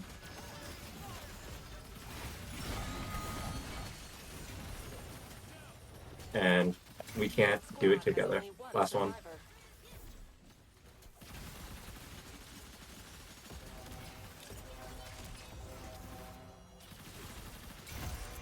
Nice. Nice. We clearly have a thing we want to do together, but we can't because someone is not aligned. Right? Someone's not ready for it. One question I had about this is on the topic of ranked. I'm getting a call out here for like the value of bonus reward, etc. in bronze to diamond, and some people feeling at least a call out on when they get to master and you lose the bonus, it is then like super hard to climb again, and they kind of like lose the purpose of climb because they go back to diamond, and then like you get like insane amount of bonus again. You get instant, yeah, you like yo-yo and super easy. Do you guys feel like bonus is currently getting the effect that you want from like ranked, or like how's the general like? Because this is just like a call out here, but how you guys are like noticing its effects? I can't speak for it because I actually don't know all the math personally around like how we calculate bonus and things like that. But I think the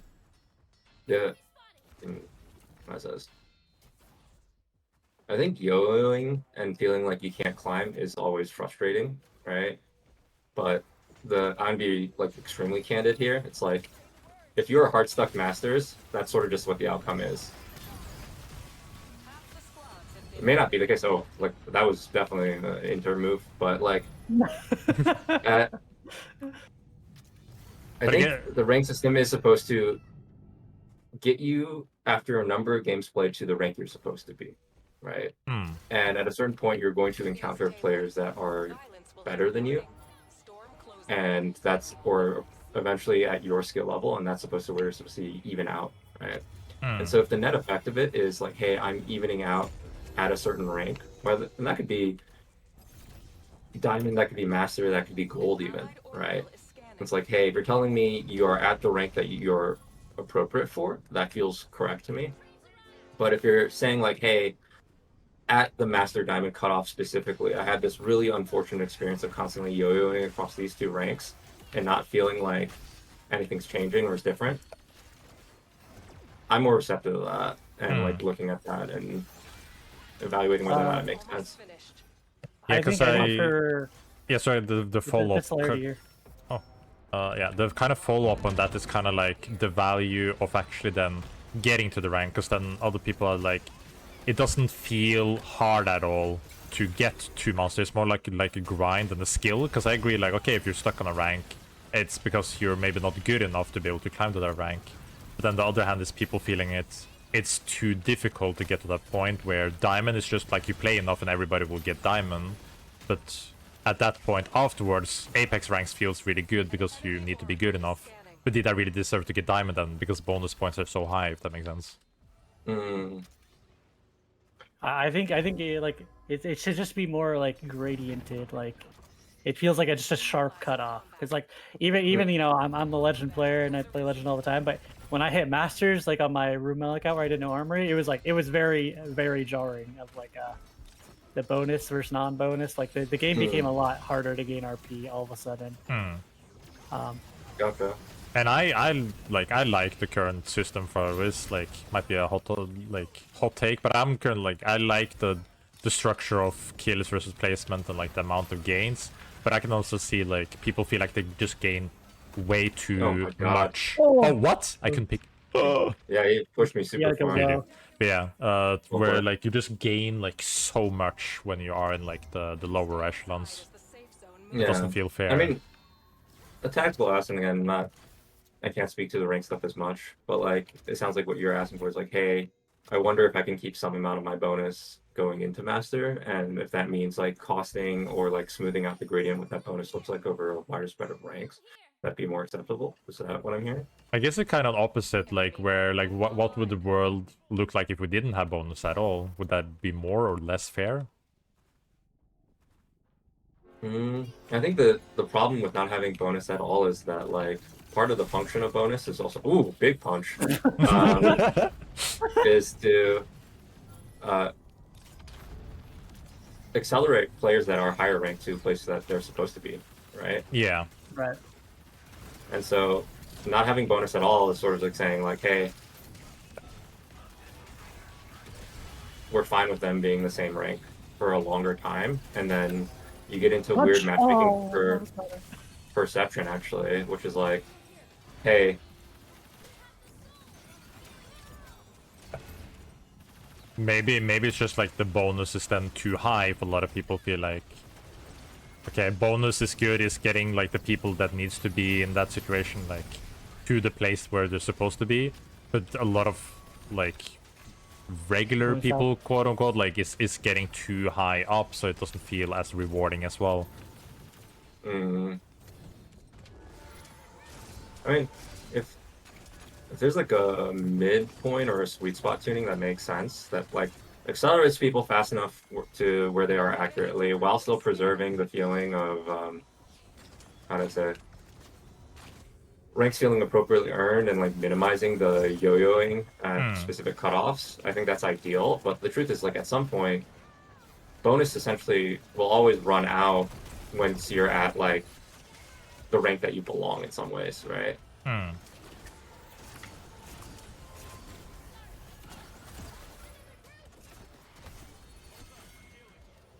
But the experience of saying like, hey, I feel like I cannot climb, or I can only climb when there is bonus at this arbitrary cutoff is brutal.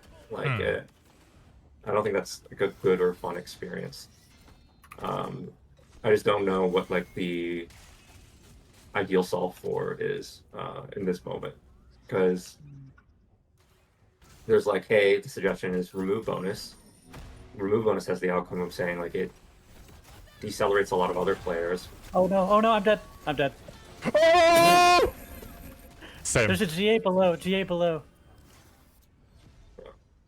You could try to play this, but good luck, you know? He's trying to rest there. Oh, the schmovement. You're getting res, Tom. You're about to be up. Good comms, I didn't know. Storm's on the move. Oh my god. Time your last. Survivor. I got killed by trying to. But yeah, sorry, it's hard to be constructive with my thoughts while I'm dying at the same time. Yeah, I definitely got a little. You could try trade next rotation. Okay. It's on the way now. Firing. Wow. Okay, we're back. Oh wow. Easy. Oh shit.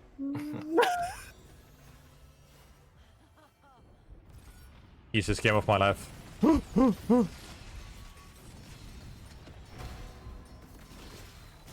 teams left. Whoa, watch the cart. Oh, you said that, and then I immediately got carded. Oh.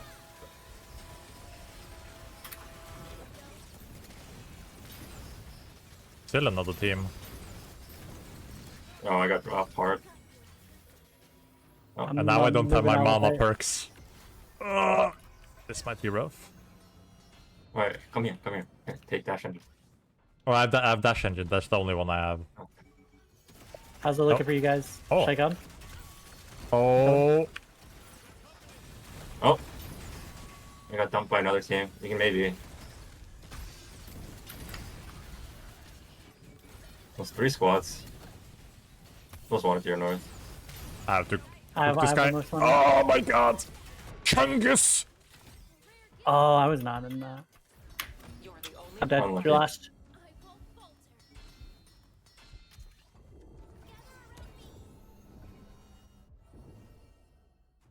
All right, Thomas Kick, what you got for us? Let me cook. storm tightening. Let Enemy me cook. oracle online. You guys both play League, right? Yeah. Okay. Do you guys Well, remember back in like season? I forget it was 3 or 4. Oh! Like We're when up, Challenger. Oh, Let's go. all right, let's go. The Schmovin. Oh, other team.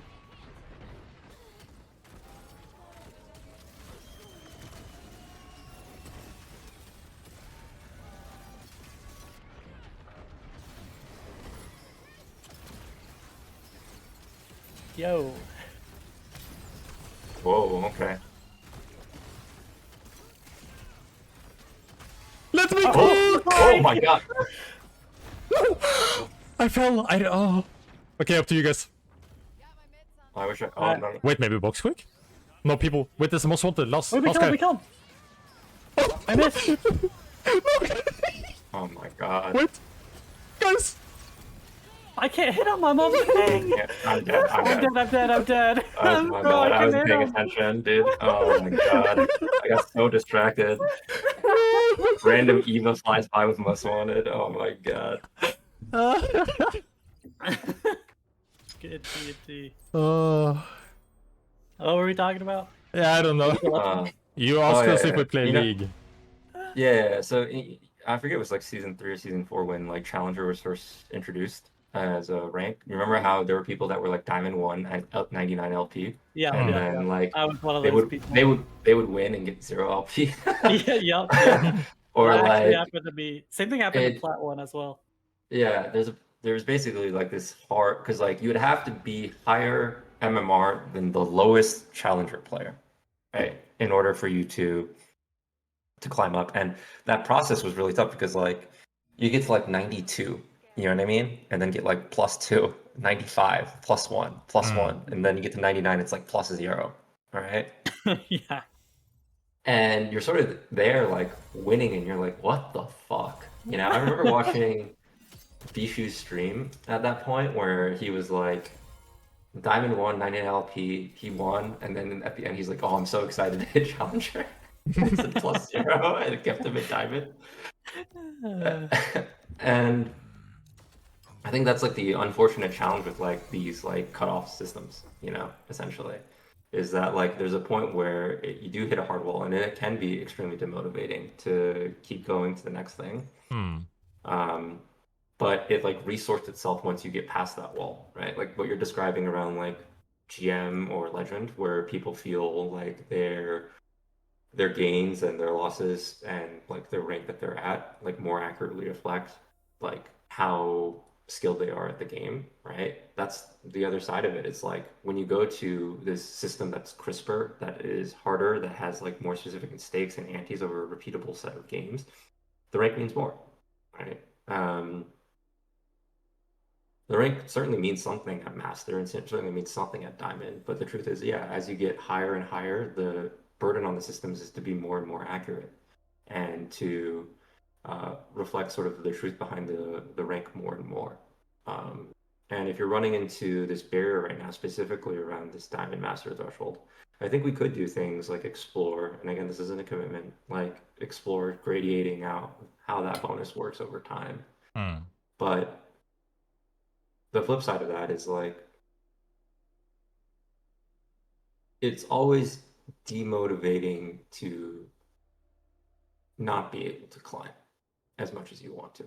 And I ran into this at League at various points, and I mean, like, the way most of these games solve this, and this is true for League, this is true for Overwatch, this is true for Dota, is that they typically either do a combination of adding tiers over time and then sort of shifting the targets such that like what was platinum last year is now emerald this year, and then you can feel like you've increased in rank, but in actuality it's more or less the same thing, compared to before. Very well. Showtime. Or they just like, even without increasing the adding tiers, they just shift the targets over time. So for example, I don't know if you guys are familiar with this game, Arena of Valor, Honor of Kings. It's like the League of Legends mobile game that's really popular in China. I've seen it, yeah. I've heard of it, but I haven't played it. Basically, you can think of it this way: it's like they have such extremely generous bonuses for just playing ranked, period, at every level of play, that everyone can get diamond if they just play enough games, no matter what. It's like almost like a pure progression system, and it trades against like the value of the rank over time, because people don't ask, are you diamond anymore? They ask you, how many games did it take for you to get to diamond, right? And they're like essentially trying to suss out, it's like, hey, are you diamond or are you cubic zirconium, right? Yeah. And I think the tragedy of any rank system is that like, unless you are the very, very, very, very top of the player base, right? There will come a time where you just cannot climb anymore because you've reached the terminal point in your rank journey. I'm low as hell on health. Nope. Oh, another team too. I'm getting out. Oh. Yeah, the ranked discussion is an everlasting one, so it is a tough one. Yeah. Oh, they're raising. Where'd I get on this? Oh, nice. Wait, the level 1. La Luna ran. I'll see if I can chase. I don't think I get her.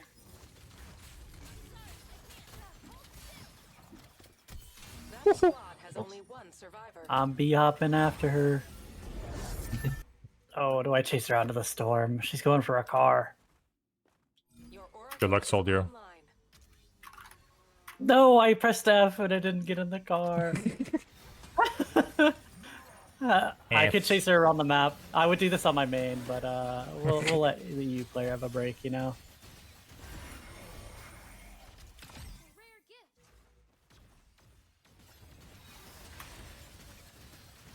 What do you think about Oh wait, you go. No, go first. Okay. Well, it's a completely different topic, so yeah. Oh, that's fine. Okay.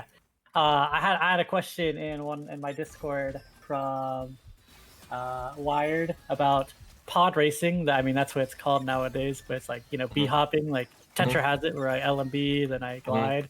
It's like, are you guys like, how do you guys feel about that? Because like, you know, Oath doesn't have it anymore, even though he's like one of the originators, you know. But Sure. it's like, why does Tetra get to have it? Why does Oath not get to have it? And like, what like what helps you decide on like if this is good for the game or bad or whatnot? I think there's two different things there. One is like bee hopping all up. How do we feel about it? There's that. Then there's like, hey, how do we decide if we do like bee hopping? What is the profile of like characters that we feel like should have bee hopping versus shouldn't, right? I mean, to be quite candid, bee hopping was sort of an accident in some ways. It's sort of like, I don't know, like Riven Q animation cancels from League in that way. It's like, oh, it's cool, let's keep it, you know, and then it became part of people's kits, right? It didn't start out as like a hyper intentional design decision. Right. So a lot of this is like retrofitting different decisions into what bee hopping should be. That being said, I think when I look at the outputs, a lot of it are cool, you know, like it is cool to have some kind of like increased tactical mobility. It is cool to have some sort of mobility optimization on different characters and to give people like more ways to play. Let's see if this works. Nope, it did not seal that side of the tree prison. Yo, be careful, they're gonna run over the trees. But yeah, I mean, that makes sense. I mean, Oath was in the game for probably like 6 months and no one had thought of doing the pod racing. Yeah. All of a sudden it just happened, you know? The incident. Yeah. But the other half of that is like, I mean, with Oath specifically, it's like, should Oath have pod racing? And when I look at Oath's outputs, he's like intentionally designed around having less mobility because he has so much beefiness. Yeah. And because he has so much ability to peel. And so it's like, to me, it's like, oh, it's probably incorrect for Oath specifically to have pod racing, you know? And I know it's probably upsetting to the Oath players, especially the Oath carry players. I'm looking at like Kenneth et al, you know? But like, I think the challenge is like, hey, if I balance the character around having bee hopping, it means I have to trade against all these other outputs along the character to bring them into a state that is like more fair.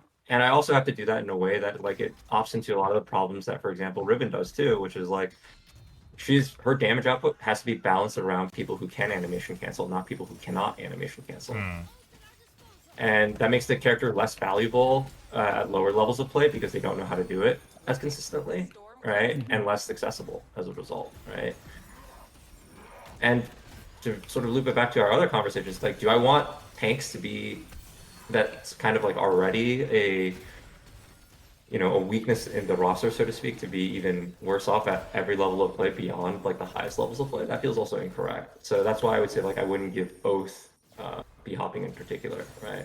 But then I think about like characters like Jin or Wukong or Tetra or Zeph even. It's like, hey, do their mobility profiles make sense for bee hopping? And if they do, in what ways? One is like we can talk about them separately too. For like Jin, for example, some amount of bee hopping is cool and correct on that character. Why? Because he's a mobile assassin. He should have the feeling of being able to dive through the world and like assassinate people and move fast. Like that's part of his profile, right? But do I think Jin should be able to like infinitely bee hop, you know, and like deny everybody the ability to play the game? You know, almost. Probably also incorrect. You know, I just got dropped. Like there was. Sorry, the pause is always going to be I'm fighting and getting killed. I can tell.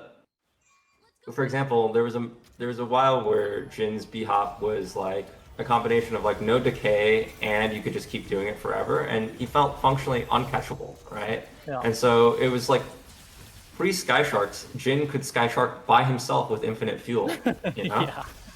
And I think that part will always be incorrect. It's like, hey, the gameplay here doesn't feel interactive anymore. It feels like you can just sort of say no. Oh, you can take Red Star actually. It's better Thank than you. you. Oh, you can have your. No, you're fine. You're fine. Okay.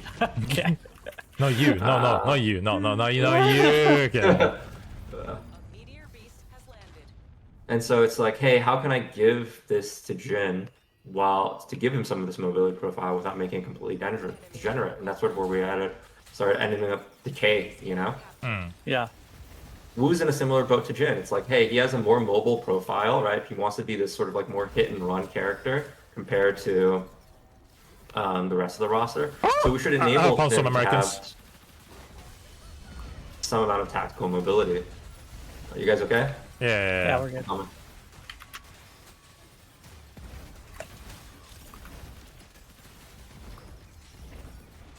Reba's on the left. He's coming. Okay, I'm coming back. Oh, missed the wall by a mile. I have 1 fuel.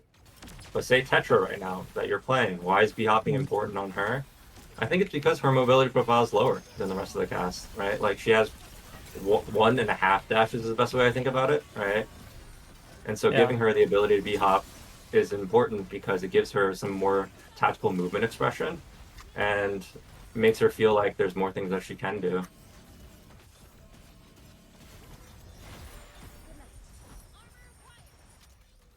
Oh my god, I can't get this guy. Oh, he's gone. Oh, wait. He got a car, bro.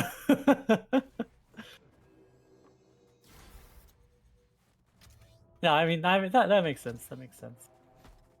I think the moment that like Tetra, like we got to playtest Tetra a bit early, and the moment that she already had like the decay on her like LB B hop, I think it was like a telling statement that was like this is like a thing that's like in like made for her character for sure, and like and you guys are like leaning into that more so than like before, where it was like I don't think the Wukong one was maybe intentional, maybe it was, I don't know, but it wasn't as intentional, I think, because I don't think we did the math for like what happens when this guy goes up high, you know.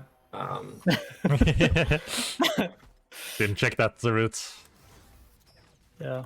But I think other than that, it's like it fits his desired play style. I think the question is like, can we tune it to a place that it's healthy? Right.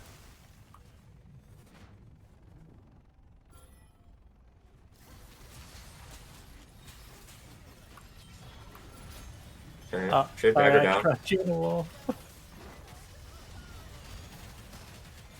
my god. He's the stunned one. I'm zoning. Oh. Oh, I got grounded. Yeah.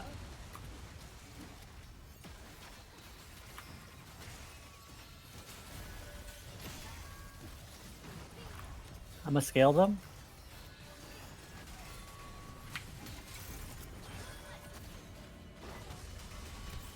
How'd she Oh, another team to our north. Their Okay. squad's almost finished. The Tom Hicks just skilling them all? Oh yeah. Give me a Thunderbolt. I'm gaming. They do a Luna main. Luna's always fun. It's just like, you know, I'm a meta abuser, so if I don't think they're good, I mean, you're meta abuser, then you might be playing a Luna soon, bro. why do you think so?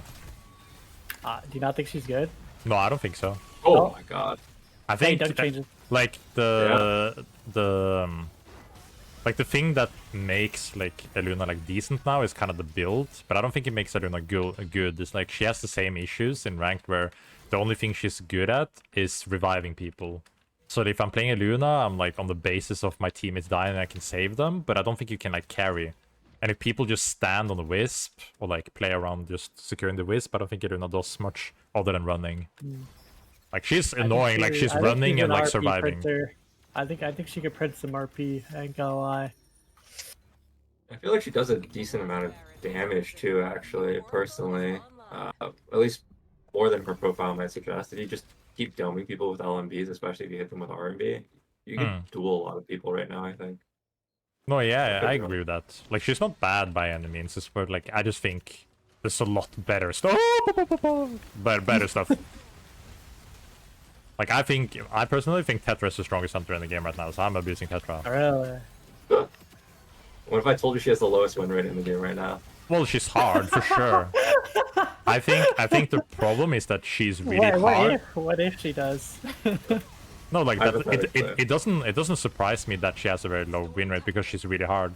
But I think if you master her and you're good at her, she's like so insanely strong. Oh my god.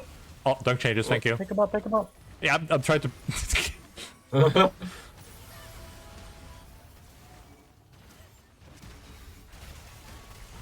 Paladin's primary? That squad has only one. Yeah, I think Tetra is like a really hard hunter to play, so it doesn't surprise me that it's low. That low? Like, maybe it surprised me a bit, but Squads are gone. it's like the thing where, like, I played Cape for a while, not because I think Cape is, like, gonna have a high win rate, but I think he has the most carry potential and, like, is so good for such a long time. And he's a hard hunter to mount. Like, he's a basic hunter. He's super basic, but his skill curve is very high. Oh. So, like, there's so much you can do it. No, I should have canceled the ult to keep your walls. That was my bad, actually. But if you guys don't plan on nerfing Tetra, like I don't mind. Like you guys, like if people are struggling and really having issues, I'm happy. I actually feel similar about Tetra, so I am actually nerfing her. No, fuck. Do you think one of the reasons why she's like has a low win rate is because of like the B hopping is like so core to work in high elo, whereas like low elo might not utilize it very much because it's like Enemy Oracle is kind of not said, you know? I think there's some of that. I think it's more, Different team. yeah, backing up a little.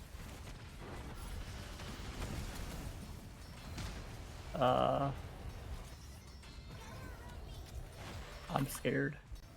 an allied Oracle is scanning. Walling. I'm healing. I have no armor. Yeah, use my last move. Oh, You take recall. my tail. Oh, Thank you. Don't forget the Donation. armor to your left. I got it. Good calm. Yeah, it's always the like interesting thing of like how are people doing on the different MMRs with different hunters, and it's like it's always an interesting topic. Like where do you balance, or where does it reach like a fair point? I thought Bebo was such an interesting case when Bebo was released, where I thought Bebo was in like a perfect like balanced state when he was released because he's so hard. And if you were good at Bebo, then you can outplay and do stuff, but it is like hard to be able to get that value. But then like he ended up getting buffed a lot, and then like suddenly he gets like super overpowered because then people have like gotten used to I think playing it him. was just one buff, but yeah. Yeah. It's like all of a sudden he got like 20% damage on bomb or something. Yeah, and then he just took over because like he was in a bad spot, but people just weren't good at him, so they didn't get the value. There's two things I think with Bebo specifically. It's that like one was he was very, very low win rate initially, right? I think the impression for like what he behaves in higher MMRs and lower MMRs is going to be very different in that regard, right? Yeah, for sure. I think the other half of that though is like the mastery curve to Bebo and like Bebo tech later, I think like was not Enemy It's like- Oracle online. very difficult to intuit, you know what I mean? Like Hit Bebo. yeah. Speaking of Bebo. Yeah. I should not have ulted like that there, but whatever. Sorry. There you go. Their squad's almost finished. But like in Tetra's case, for example, I'm like nerfing her even though she is low win rate because I actually think that she's probably just too strong in terms of just her like damage and burst profile. I agree with that. Like, Oh. I think it's really cool that she can 3 teams left. do a lot of things that she does. But I think the nature of it is that like I expect players to get better at her over time, but it's like I expect her mastery curve to be steeper because there is a bunch of like very specific combos on her, whether that's like Yeah. basic ones like B hopping or RMB plus LMB, LMB plus Q, R and various things like, or even like upper people cutlass who with like, wall smiley face. yeah, or even like there are some people who even use like Q on like the frame that you land on RMB to do the shotgun, although that feels Yeah. like giga situational to me. Yeah, same. I agree. Like there's just more there on that kit for people to play and learn over time.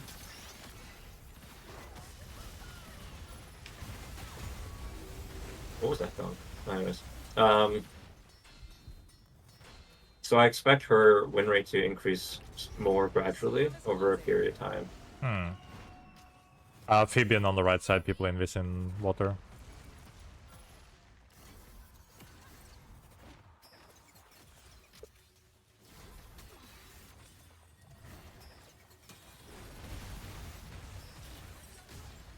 This is a person, by the way.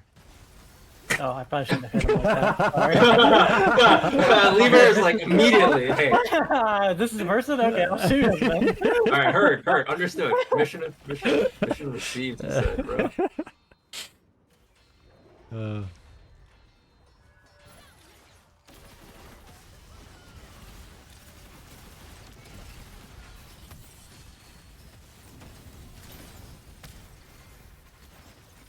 That squad has only one survivor. Wow. Yo, Tom, you have any extra money you could drop from me? Like maybe 5K? I'm poor. Nah, I see you go. I like Come.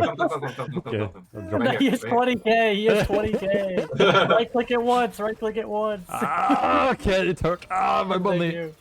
My money. My precious money. Oh, it's gonna They hit. walled you in. Oh, they walled you. Oh, bruh. I can tell which wall is which. Yeah, the clarity on walls could use some help. Yeah, That's one thing I heard a lot of feedback on. that's fair.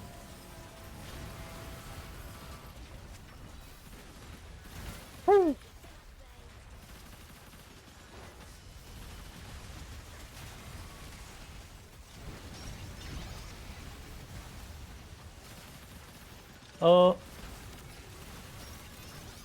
Oh, God, it's not looking good for me, guys. What is What? this? Oh! He had a crown. Nice dodge. I walled. Good wall, good wall. I have high uptime on walls. I have double CDR. Okay, this guy's just didn't take it. What is this guy doing? He was aiming us pretty hard. I don't know why he did that one. Respect the gaming. Rest, that's not You're allowed. right. They're down. He's last. He's La la la la la la. Resets. Oh, almost. Oh, I'll let him res. Oh, it's the last guy. I didn't. Oh, the other team died. I didn't realize. Oh, I didn't execute that. Take it.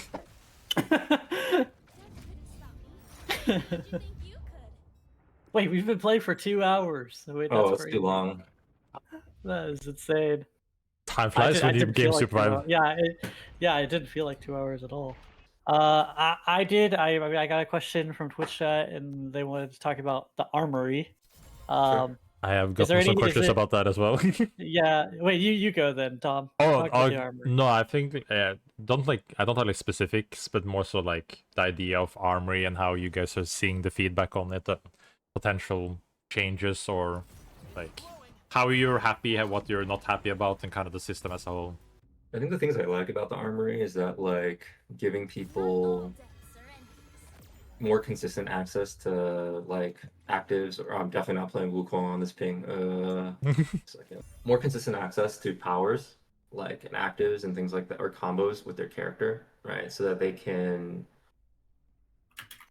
like practice and get used to parts of the game that they're excited about, and be able to play the game in a way that they're excited about. I think is like a great thing about the armory. I like the outputs of like just having more choices around like things that you could try, just broadly. Like we added a bunch of like relics, scripts, etc. that affect your playstyle more significantly. I like that. What I don't like about the armory though is that I think in a lot of cases, a lot of those individual relics because you currently unlock them through RNG, have to be pretty like generic or generalized, and as a result, like they end up sometimes being in situations where they're pretty warping, you know, and what is good on one character ends up being like, or good or semi-viable on one character ends up being feeling extremely busted on another character. For example, like just take Songbow for example, right? Like Songbow's extra good on characters that have a low CD, low base CDs to begin with, and extra good when it's used with CDR. But when you compare that, are you gonna die there? I think. I unfortunately. I died. I got blown up, my bad. I think I'm fine. I have Thomas kicking, think I'm not. Thank you, thank you. Yeah, because I think one of the main callouts is like people seem to love the armory, but they don't like the forge aspect of it. Oh, I trolled that one. I'm cooked. You have the fart? Fart on me? Oh, no, he pulled you. Good fart. You called the fart, that's funny. Yeah. Why do you duel me? Whatever. I'm dead, bro. I can't play. I would wreck these guys if I was something. Wow, just fucking shit now? Okay. I would destroy them, bro. Oh my These God. guys would have no shot if I won my main. That's the server he says. Oh, so good. I'll get box. Yeah, he's boxing me. Yeah, so like the differences between Forge and Armory, and like where a lot of people are really disliking the Forge aspect of unlocking, but really loving like the creativity and what Armory as its own thing brings to the game.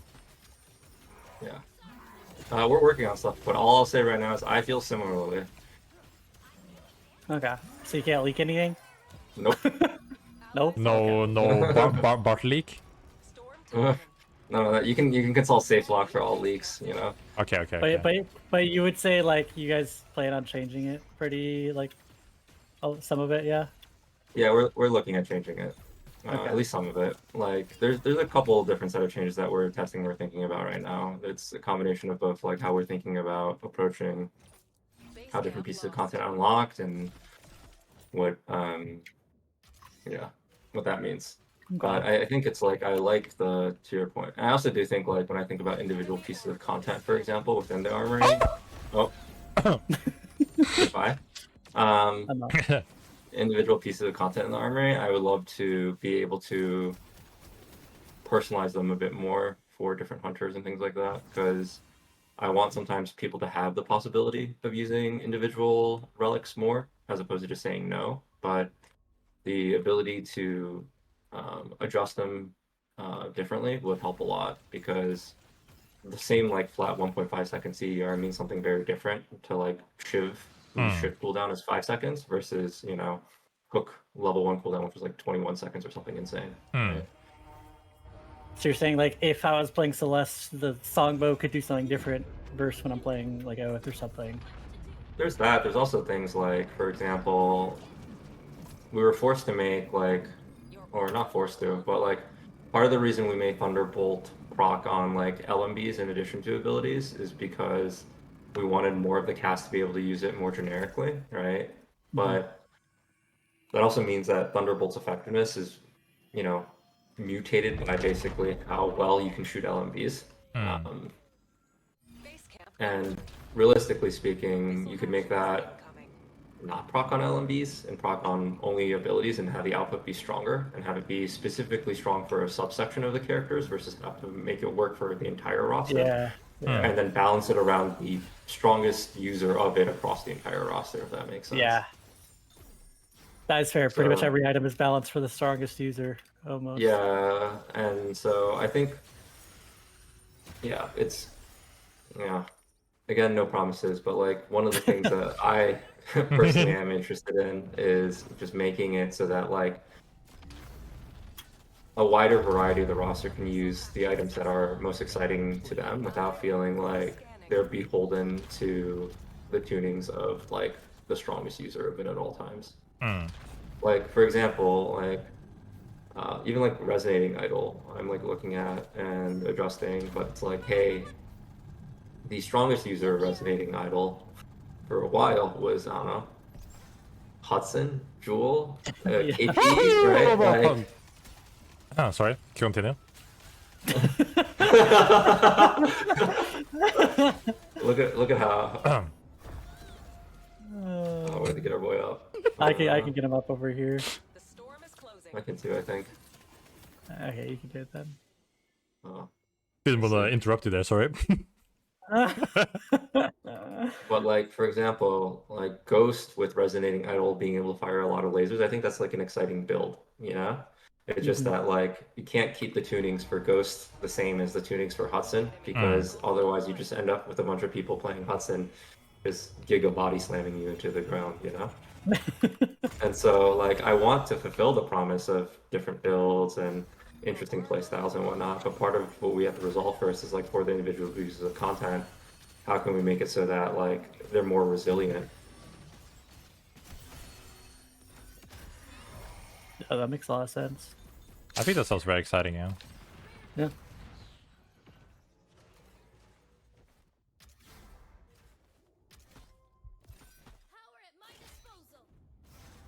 Allies in combat. One thing I did want to talk about with the armory is like in the game. I mean, oh, one moment. Uno momento. You can have a moment or two, it's all good. I feel like we haven't played together this entire game. You know what I mean? Like we're just on like 3 separate screens, right? We might as well be playing like no fill by ourselves, except We're like 3 healers. Yeah. What I was gonna say is like inside the game, you don't have like you buy your items, but then like your items like once you have 3-star, even if you have 1-star everything, like your items aren't really progressing. And if you have 1-star, you have no way to actually progress them besides luck. But it's like, was there ever like a design that like had these items that like you bought the upgrades in game, and is that like something you guys have thought about, or has it just always been like you buy whatever your highest armory is? I think there's ideas we're kicking around that involve like more in-session progression, right? Like being able to upgrade and things like that, but we haven't committed to those. I think we tried designs, but oh my god. Fuck, I just got spiked. I was looking. The flip side is just that, like, I mean, to add some color around it, it's like we had to put the armory system together really, really quickly in order to even just get it out, period. Right? Like, it was like the time it took to like stand up all the services, rejigger the game, redesign the UI, everything just to get the armory system going, period. Oh, just do palm kick. Oh, they're letting you rise first.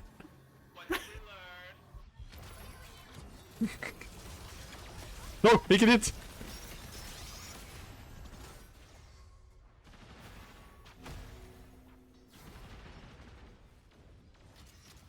Okay, how do we res? Wait, north, what? I guess? Oh. There you go. Or do you have them already? Oh wait. No, might be a little bit delayed. Oh, you got it. Oh, there's people near me too. Maybe. Oh god. Whether I live out of this is questionable. I think I'm okay. Oh, when I ran into another team, I'm dead. I got chased by another team too. Oh my god, it's everybody. You're last, There's you're like 18. last. Yeah. Hockey's better.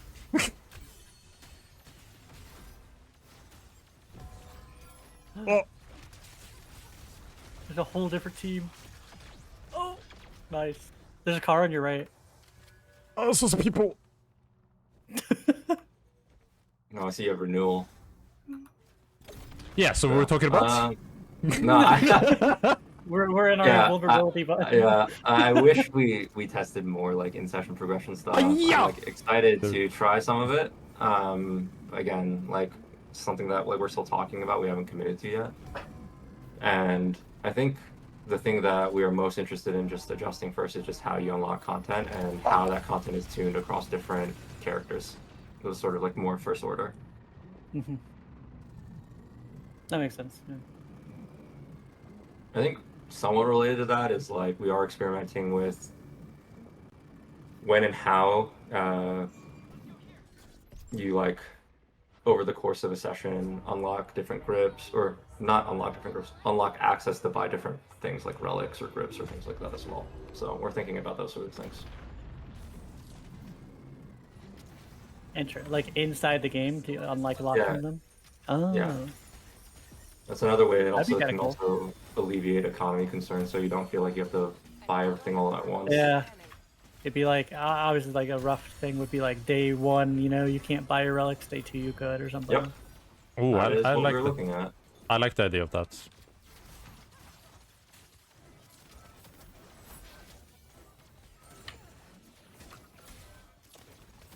That kind of reminds me of like kind of how the XP is kind of gated as well. It helps progression as well, because like I think, as I talked about, like a pain point where people don't want to do what is like correct because it's boring and you just need to get your grips and relics and everything. But if it's split out more, then it's maybe more motivating to try to get those things. Yeah, that's the goal, at least. I think I personally dislike the amount of early game farm that is necessary right now. It feels like to succeed, and I don't know. I like the some of the effects of like, for example, like there being. Okay, it's just me then. I say.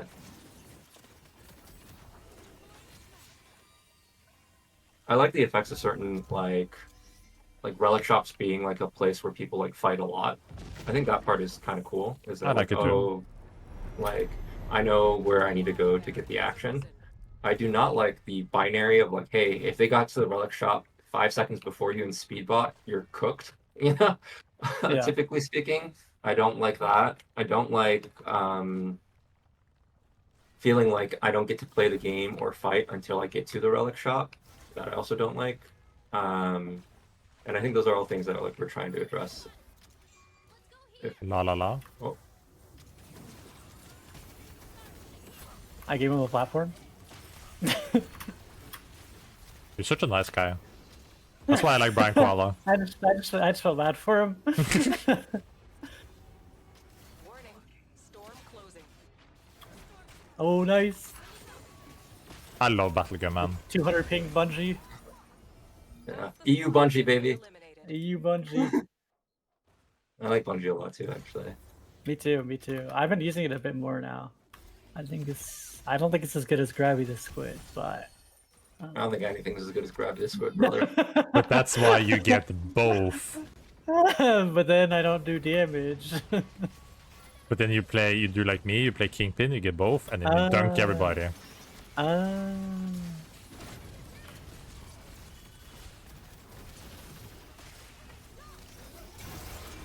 Holy.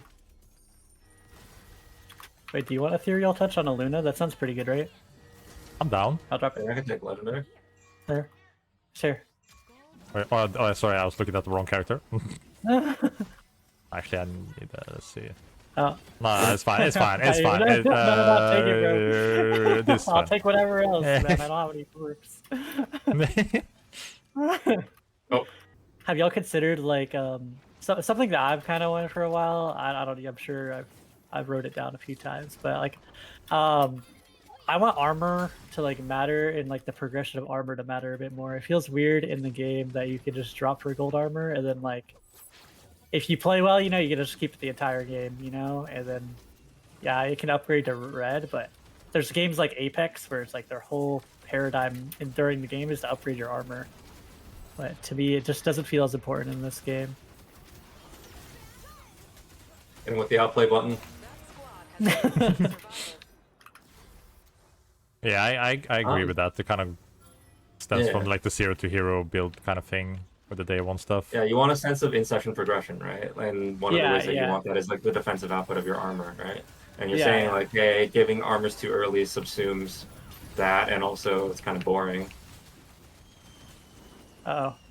No, I'm fine. Okay. Oh, he's just been chilling. Hi, ping chillin'.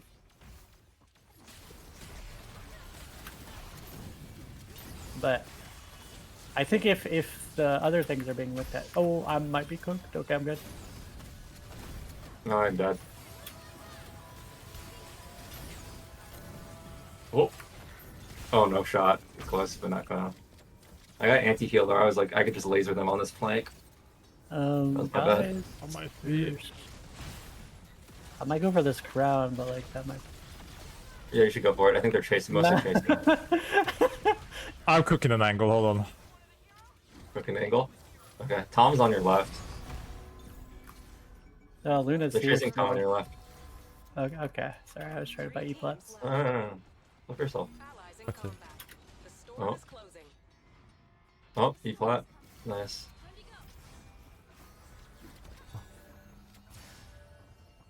Where's the last team? You got I it. don't know. Oh, last team. Oh, I have no idea. I think the last team's north, right here. On this island. Pretty sure. Definitely should have been Thomas Kickwit this most wanted and not me. Nah, it's chill. Nah. I trust. No, no.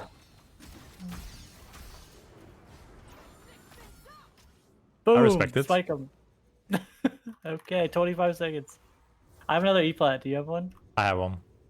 Okay. I guess related to armor, something I wanted to ask you guys about was like, how do you guys feel about like the armor economy all up in terms of like how it feels to be taxed on armor, like Trying to repair Availability white for armor. armor is one of the worst experiences I've ever felt in this game.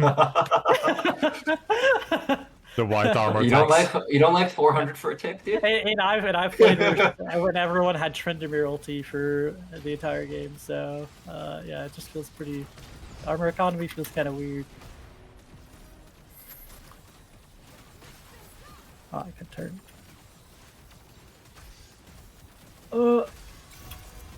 Nice. Final showdown. The box is over there, though. Okay, they're not here. You can loot. There's the blue armor. Oh, we already have blue. Okay, cool. Support squad coming in. Okay, I have one disruption nade. Maybe I can get all their armor with it, you know? That's our win con.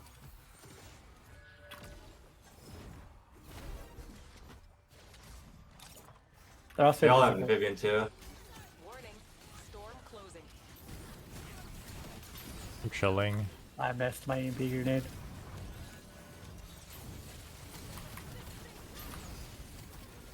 Shit. You like snowy armor? They fucked up the. Oh. She pressed to the get shift underneath button with Vive Infuser.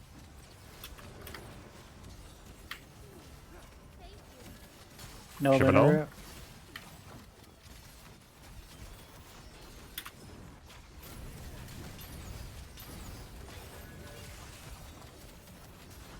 I ult in 4.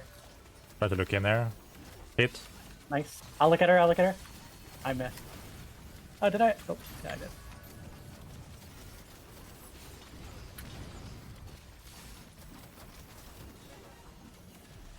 Looking in again. Missed. I'm gonna drop here. Oh, or not! Oh no. And No, wait, I had a bit battle gun I'll heal too. you, I'll heal you. It's okay. This is the power of friendship and healing squad. Shiv zoom almost.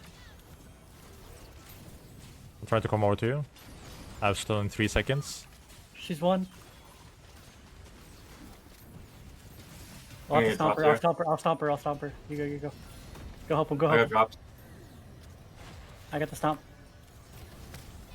Wait, okay, let me give go. me. Oh, we have a shop here. Wait, give me some space. Oh, come on, play it, play it, play it. No, you just kill.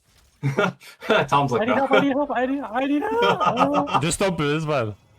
Actually, he can't kill me. Yeah. Healing squad, we're back. Actually, he can't kill me, actually. You can't kill him. I need help. Actually, wait a second. I'm immortal, he said. Uh, I had a question from Pineapple. He asked if things like the old powers that were in beta, like Bebo Boombox or two-way tunnel or frog jump or brush 4, are those ever going to come back, do you think? I want them to. We just have to find the right slot for them, I think. When are we getting the summer skin Eva? Oh, I actually don't know. You can ask SafeLock. Please direct your inquiries to SafeLock. Yeah, not the personal question. It was somebody from chat. Yeah. No. Yeah. Definitely a chat question. I know. Yeah. I got a question about arena improvements. What's your current thought on like a lot of people don't like the economy system in arena. Is it beyond contract killer being warping, or is it like specifically gold start, kill bounties, etc.? No, it's like the general aspect of like getting gold through kills and rounds, where it feels like people are like snowballing a lot, like even without the certain relics. Like playing, like, for example, like if you play Felix, who needs a lot of grips and relics, and you lose your round and you buy a grip, you're gonna be so much later on getting your power spikes to be able to be useful. So you're like constantly behind the whole game instead of just having everything from the get-go, which is kind of the fun thing about arena and the difference between BR, where you get to play and fight and have what you need and want in that kind of situation. I don't know if I 100% agree with the framing. I think Arena is like more symmetrical and more knowable compared to BR for sure. But like I think the parallel is more to something like CS or Valorant, which is like economy does matter in those games, even though they're symmetrical and knowable. And there's depth that comes from that and texture in terms of like variability in gameplay, right? It's like, hey, it's interesting in Valor and CS when you play and you start and it's pistols, right? Like I think it's natural for, especially if you play individual characters, to want to access your power fantasy quicker or sooner. I'm not saying like the economy tunings in Arena are perfect by any means, but the structure of saying like, hey, you get different parts of your um, power output and power progression at different phases of Arena itself is not offensive by itself to me. I think the question is like, hey, is the audience of Arena or the players who play Arena right now are most attached to it mismatched from that like type of fun? Is it that like most Arena players only want like, hey, I want the purest, most symmetrical, clearest, like I can buy any relic, any combination, any grips. There's no economy. I just want to fight 4v4 best of, 5 and or 7 and or 9 or whatever and duke it out, right? That's different. But I don't think like in of itself, like having some sort of economy in Arena is bad. I think it generates potential opportunities for different kinds of fun if you lean into it. The question is like, hey, for the person asking this question, or if the endemic audience around Arena is like, hey, do enough of those players find that texture fun? If the answer is no, then yeah, we could consider changing it. But yeah, I think it's not about being compared to BR. It's about like, hey, there are other games that also have economy considerations in round-based games, and those tend to generate more interest, more textured, and it feels maybe it's different fundamentally. It's like when I played Val or when I played CS, it's like when you deagle somebody with like an AK, oh my God, you're like, I'm so much better than you. Yeah. It is harder maybe to find that feeling in a top-down game.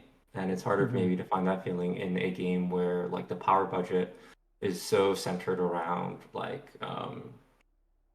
character levels and abilities as opposed to economy for things like relics and grips. I like, this is just riffing, like making shit up. It's like, what if instead it's like true pistol round? You don't even have ultimates. You know what I mean? You're just given level 6, right? And that's round 1, round 2 maybe. And then it's like round 3, round 4, it's like, okay, you get access to ultimates. Like that way you get reps on like different phases of progression in addition to the economy. And that could be interesting too. But that's like a very different way. It's like leaning into it more as opposed to leaning away from it. Yeah, I totally agree with your points. One thing that got added to that is kind of like the more frustration because of the few amount of rounds. So like the idea of economy can be good. Like say for example, if there's more rounds, but also the depth idea of it can be also good, but there is no like progression system of like playing arena for certain things. Like people would say like, oh, okay, there was a quote like, oh, okay, maybe arena with this system, more rounds and ranked could be fun. But that's hard because of, of course, the amount of players is very low in arena compared to BR. So I think it's like a trade-off where I personally see the potential, and the main call was like, okay, what about the amount of rounds? Will it be, oh, were we gonna do one more game, or was it last? Oh, are we doing one more? I thought we were doing one more, but we don't have to. I thought we were doing. Oh, my bad. I thought that was. No, you're fine either way. Okay, my bad. Well, yeah. Yeah, but yeah, that was like the call of the kid, like amount of rounds where you feel like, okay, yeah, I finally unlocked my stuff on round 04, but then like, okay. Yeah, it feels like, doomed at that point. Yeah, sure. I think the one thing about the arena that like feels like drastically different is like even if you kill someone, you don't get their AK, you don't get their ground, like you do, but it's like they still have it, Yeah. So yeah, you don't take it away. It doesn't feel as good because they still just have it. And then also there's no like round reset halfway point that like say you fell behind, and then you just keep falling behind because they're just stronger and stronger. I don't know. I kind of like that arena is like quicker and whatnot, but like there definitely could be something where you extend the game a bit more. I'm not sure though.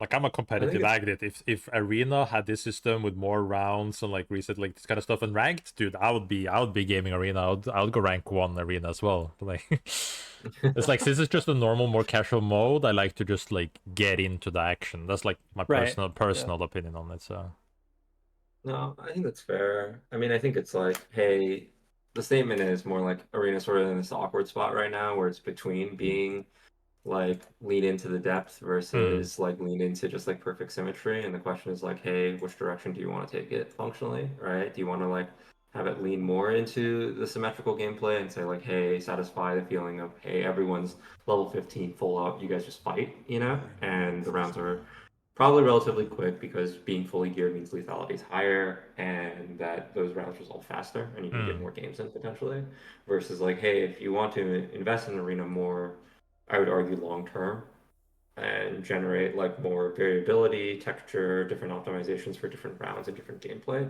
That like rule set and that set of considerations probably needs to be thought about more deeply.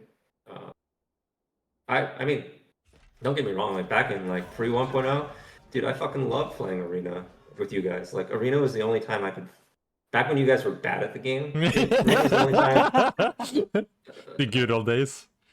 The good old days, back when you were bad at the game or like getting really good at the game, it was like the only time I could fight people that were like had hands of the same level, and that was really exciting. And I understand like wanting that experience from a PvP standpoint. It's like you just want to be able to like have skillful duels, and transition into like team fights and like find that feeling. I totally get that. I think the question is like, how much of it can we support? What direction do we want to take it? What does the existing audience want out of it? Those are things that we can all just like talk about. I remember like a few years ago when Arena first came out, and then you were playing Strike, and you did the like backflip into shoot. I was like, oh my god, how did he do that? Like I think it was the most insane thing ever.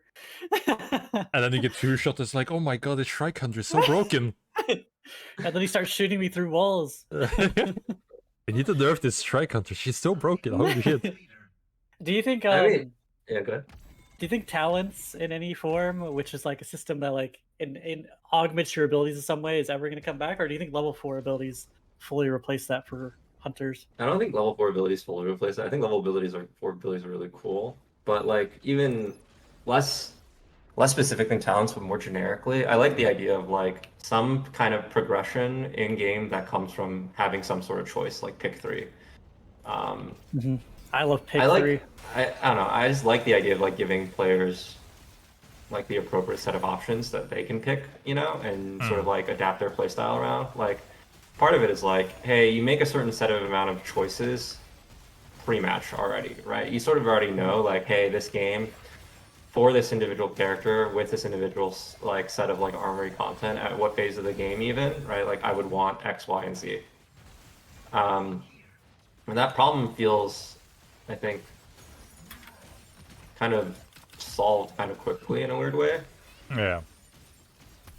and I think having like the presentation of like more choice over the course of the power progression of the game could be interesting, whether that's in the form of like character levels or something else. Ooh, okay. Here, strike.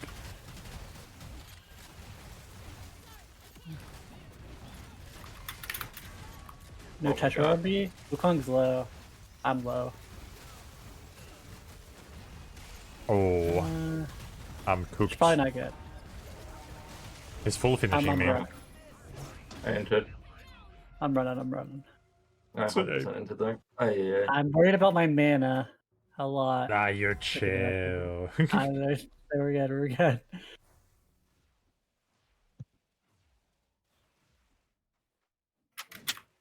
Oh, can I get here in time?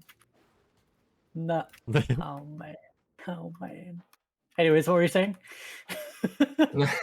No, I think like it doesn't have to be talent specifically, but I think the idea of like introducing some form of choice, you know, Storm is closing. along progression could be interesting.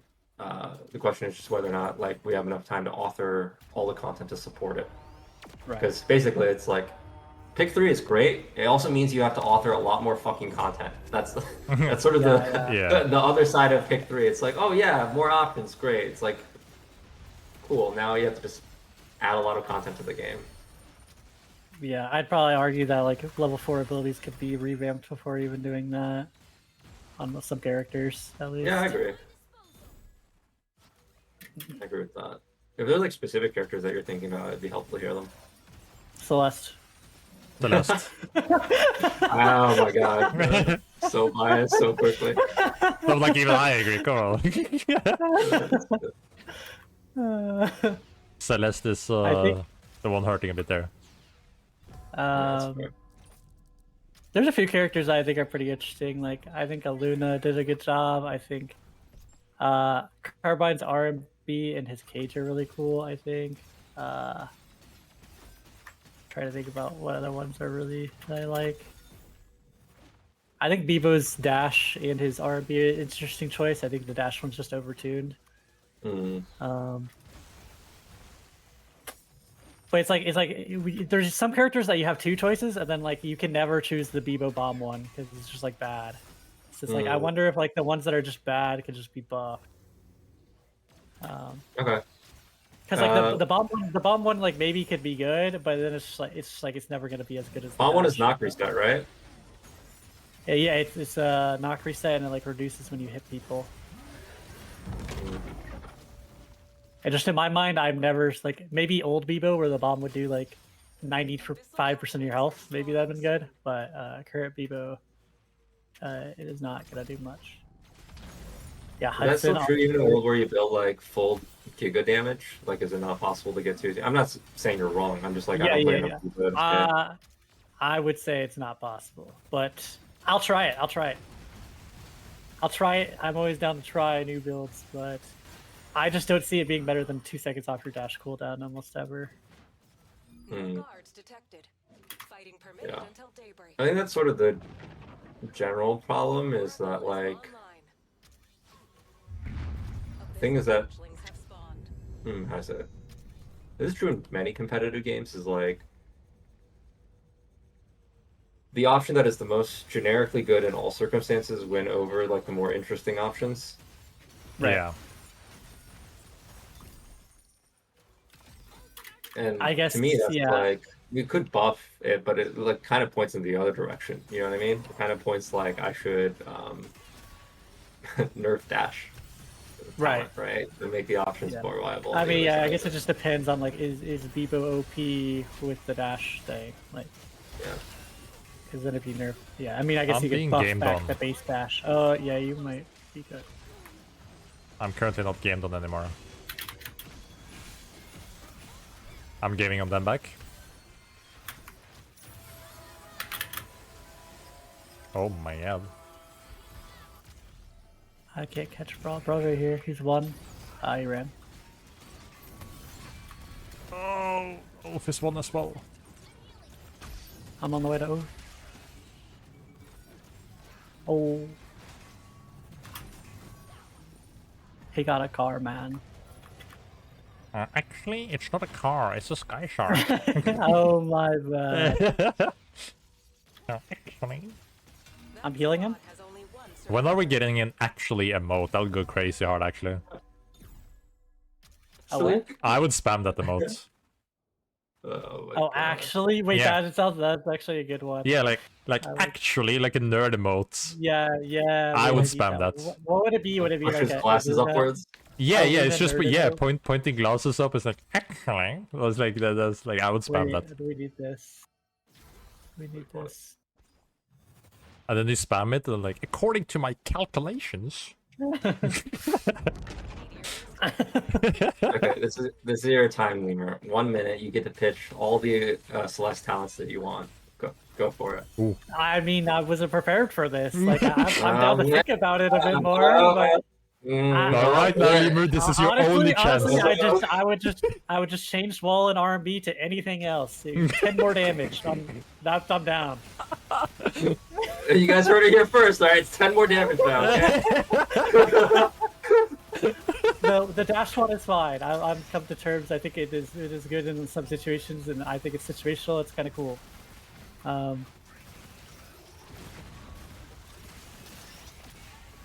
my god! Changing the dash one slightly too. Thought about adding an effect where it's like the ice water here, where enemies that stand on and take damage. Oh. Ooh. Ooh, I kind of like that idea. Hey, no. You committed to 10 damage on R&D, okay? You locked it.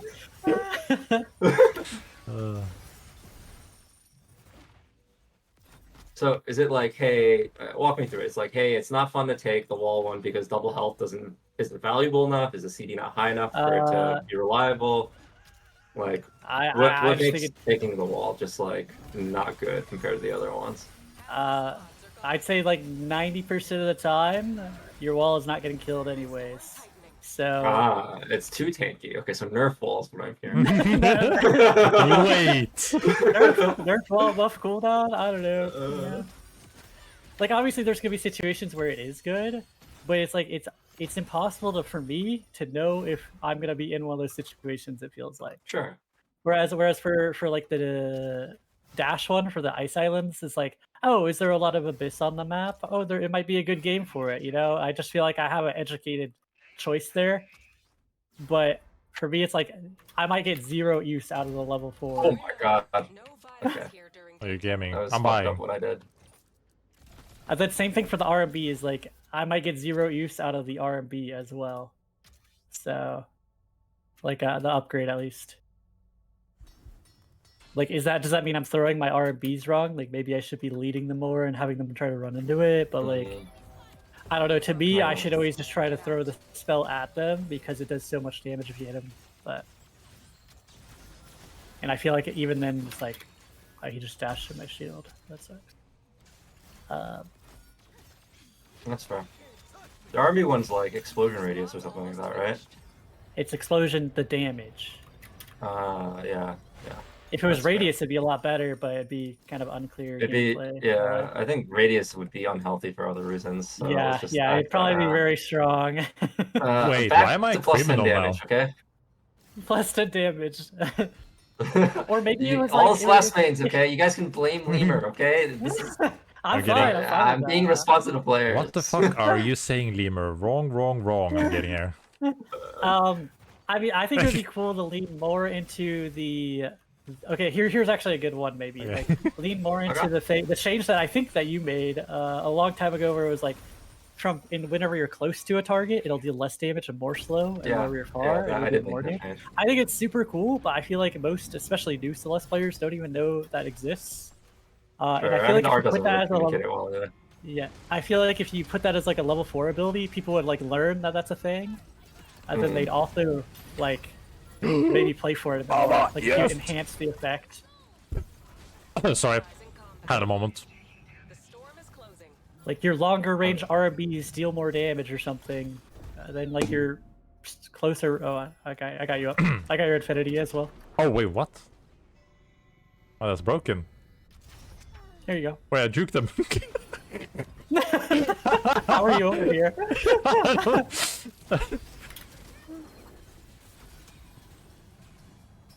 By the way, let me know if you don't want that infinity. Oh no, I would love that. Oh wait. Oh. Yeah. That's right. Oh, he broke it well. I'm going. Fuck, he joined me. This is fucking hilarious. Oh, it's still going. I might come up. Holy chungus. Got one. No way. What is going on? Wait, let me land. Alright, we're good. Oh, I didn't land. Did you just punch me? No. Wait, you just punched me. There are no bugs. Oh no, there are no bugs. So what are you talking about? Wait, we can do the box again. Yeah, I'm going. This is a bugless game, dude. Oh, some money. I definitely didn't rob you. Oh, there's That's people definitely there. not what I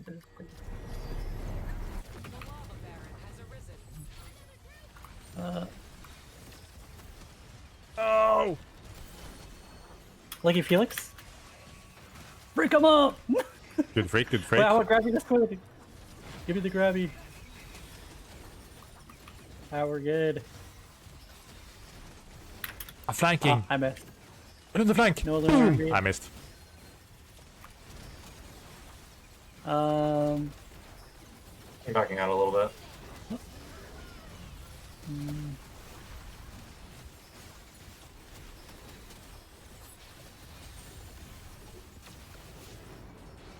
Warning. Storm closing. An enemy has slain the lava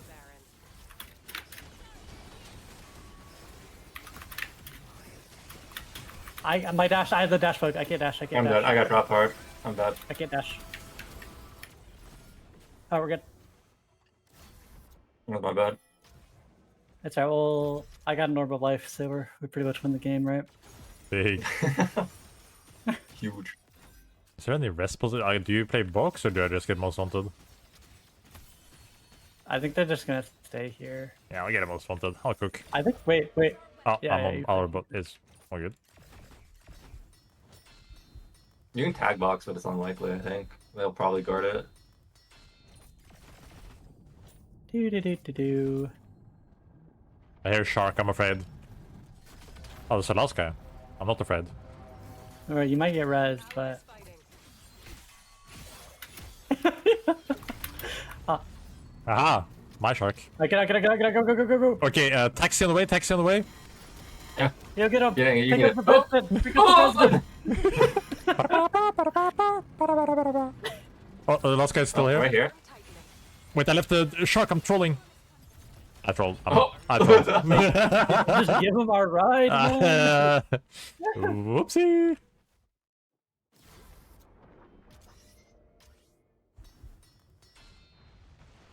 Well, this GA is proving to be pretty valuable. It's the last here. guy. Oh.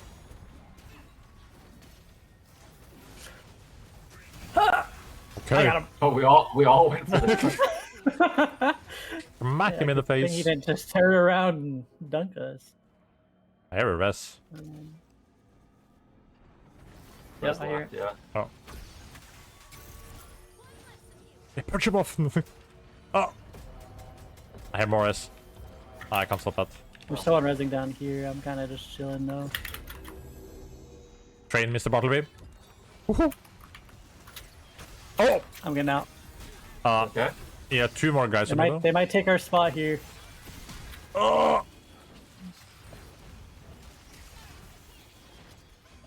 Yeah, I'm moving, it's fine. Ow. Somebody is Someone's resting resing. again. Yeah, Oh, no, train again. There's someone replicated up here. I think we have a good corner here if we can hold this. There's a team on our right, team north, and team left. I think Celeste moving the damage on distance to the talent is interesting. I just don't know like how much we need to change the base damage profile of the ability.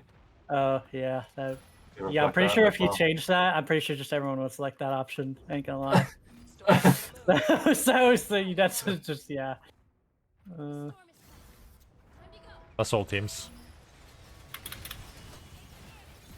Punch him into my shield. Break him up. Or- Oh.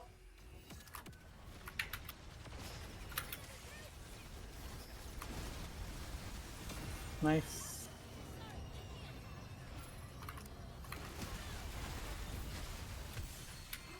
Oh! How you Pump find changes. Doug changes. Doug Doug changes. changes. Love him. Oh wait, I'm I can't vulnerable. get in.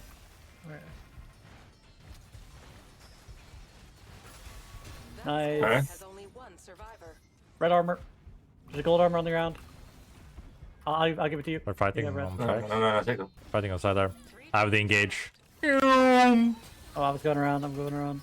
Oh. Is it good? I'm not there. Yeah. Oh no, I got hit. It's good. Good walls. Train. Train soon. Very soon. Terribly soon. And Ah, fuck. I wanted to crap. punch him into it. I have a Felix with most wanted on me. I'm good. Okay. I have a most wanted. I can GA the box. Yeah, should be doable. They don't know. They don't They know. don't know. Oh, this guy maybe knows. Wait, Train well, again. careful on your spawn. You might spawn in the train. Yo. Fuck, your, Again, guys. your balls are massive, I respect it. Warning.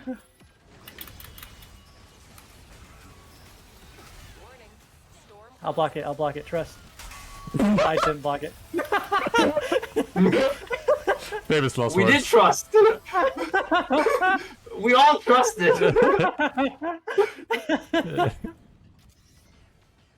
Okay, train! It was EU. See ya. We can go up.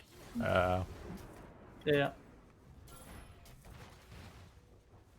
Going in! Oh, anti-synergy.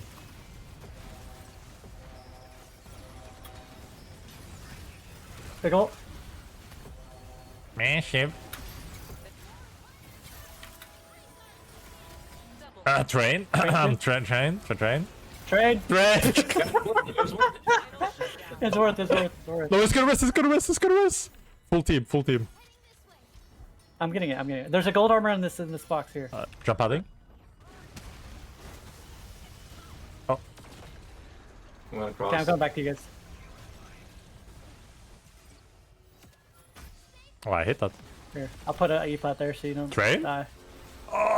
Train. Does he have a jump They're right pad? here. Like, Wait, how? Oh, it's I can't ricochet. repair. Ricochet, yeah, ricochet. Yeah, I didn't notice. I I have a didn't. base camp, and then Okay, yeah. I can wait. I can be a dick. Yeah. I can disrupt a grenade though. I could also just jump in with avalanche. No, I've got an idea. I'm putting an anomaly on them. Okay. Okay. Three. Tell. 2, 1, going. Oh wait, I got stuck in the wall. Wait, why's my button not working? Oh, it's zero. Oh, it's 0 out of 1. It's I Here, don't anomaly have. again. Here it comes. Okay, here it okay. I didn't notice I had 0 out of 1 avalanches. That was boring. I was so hyped for it.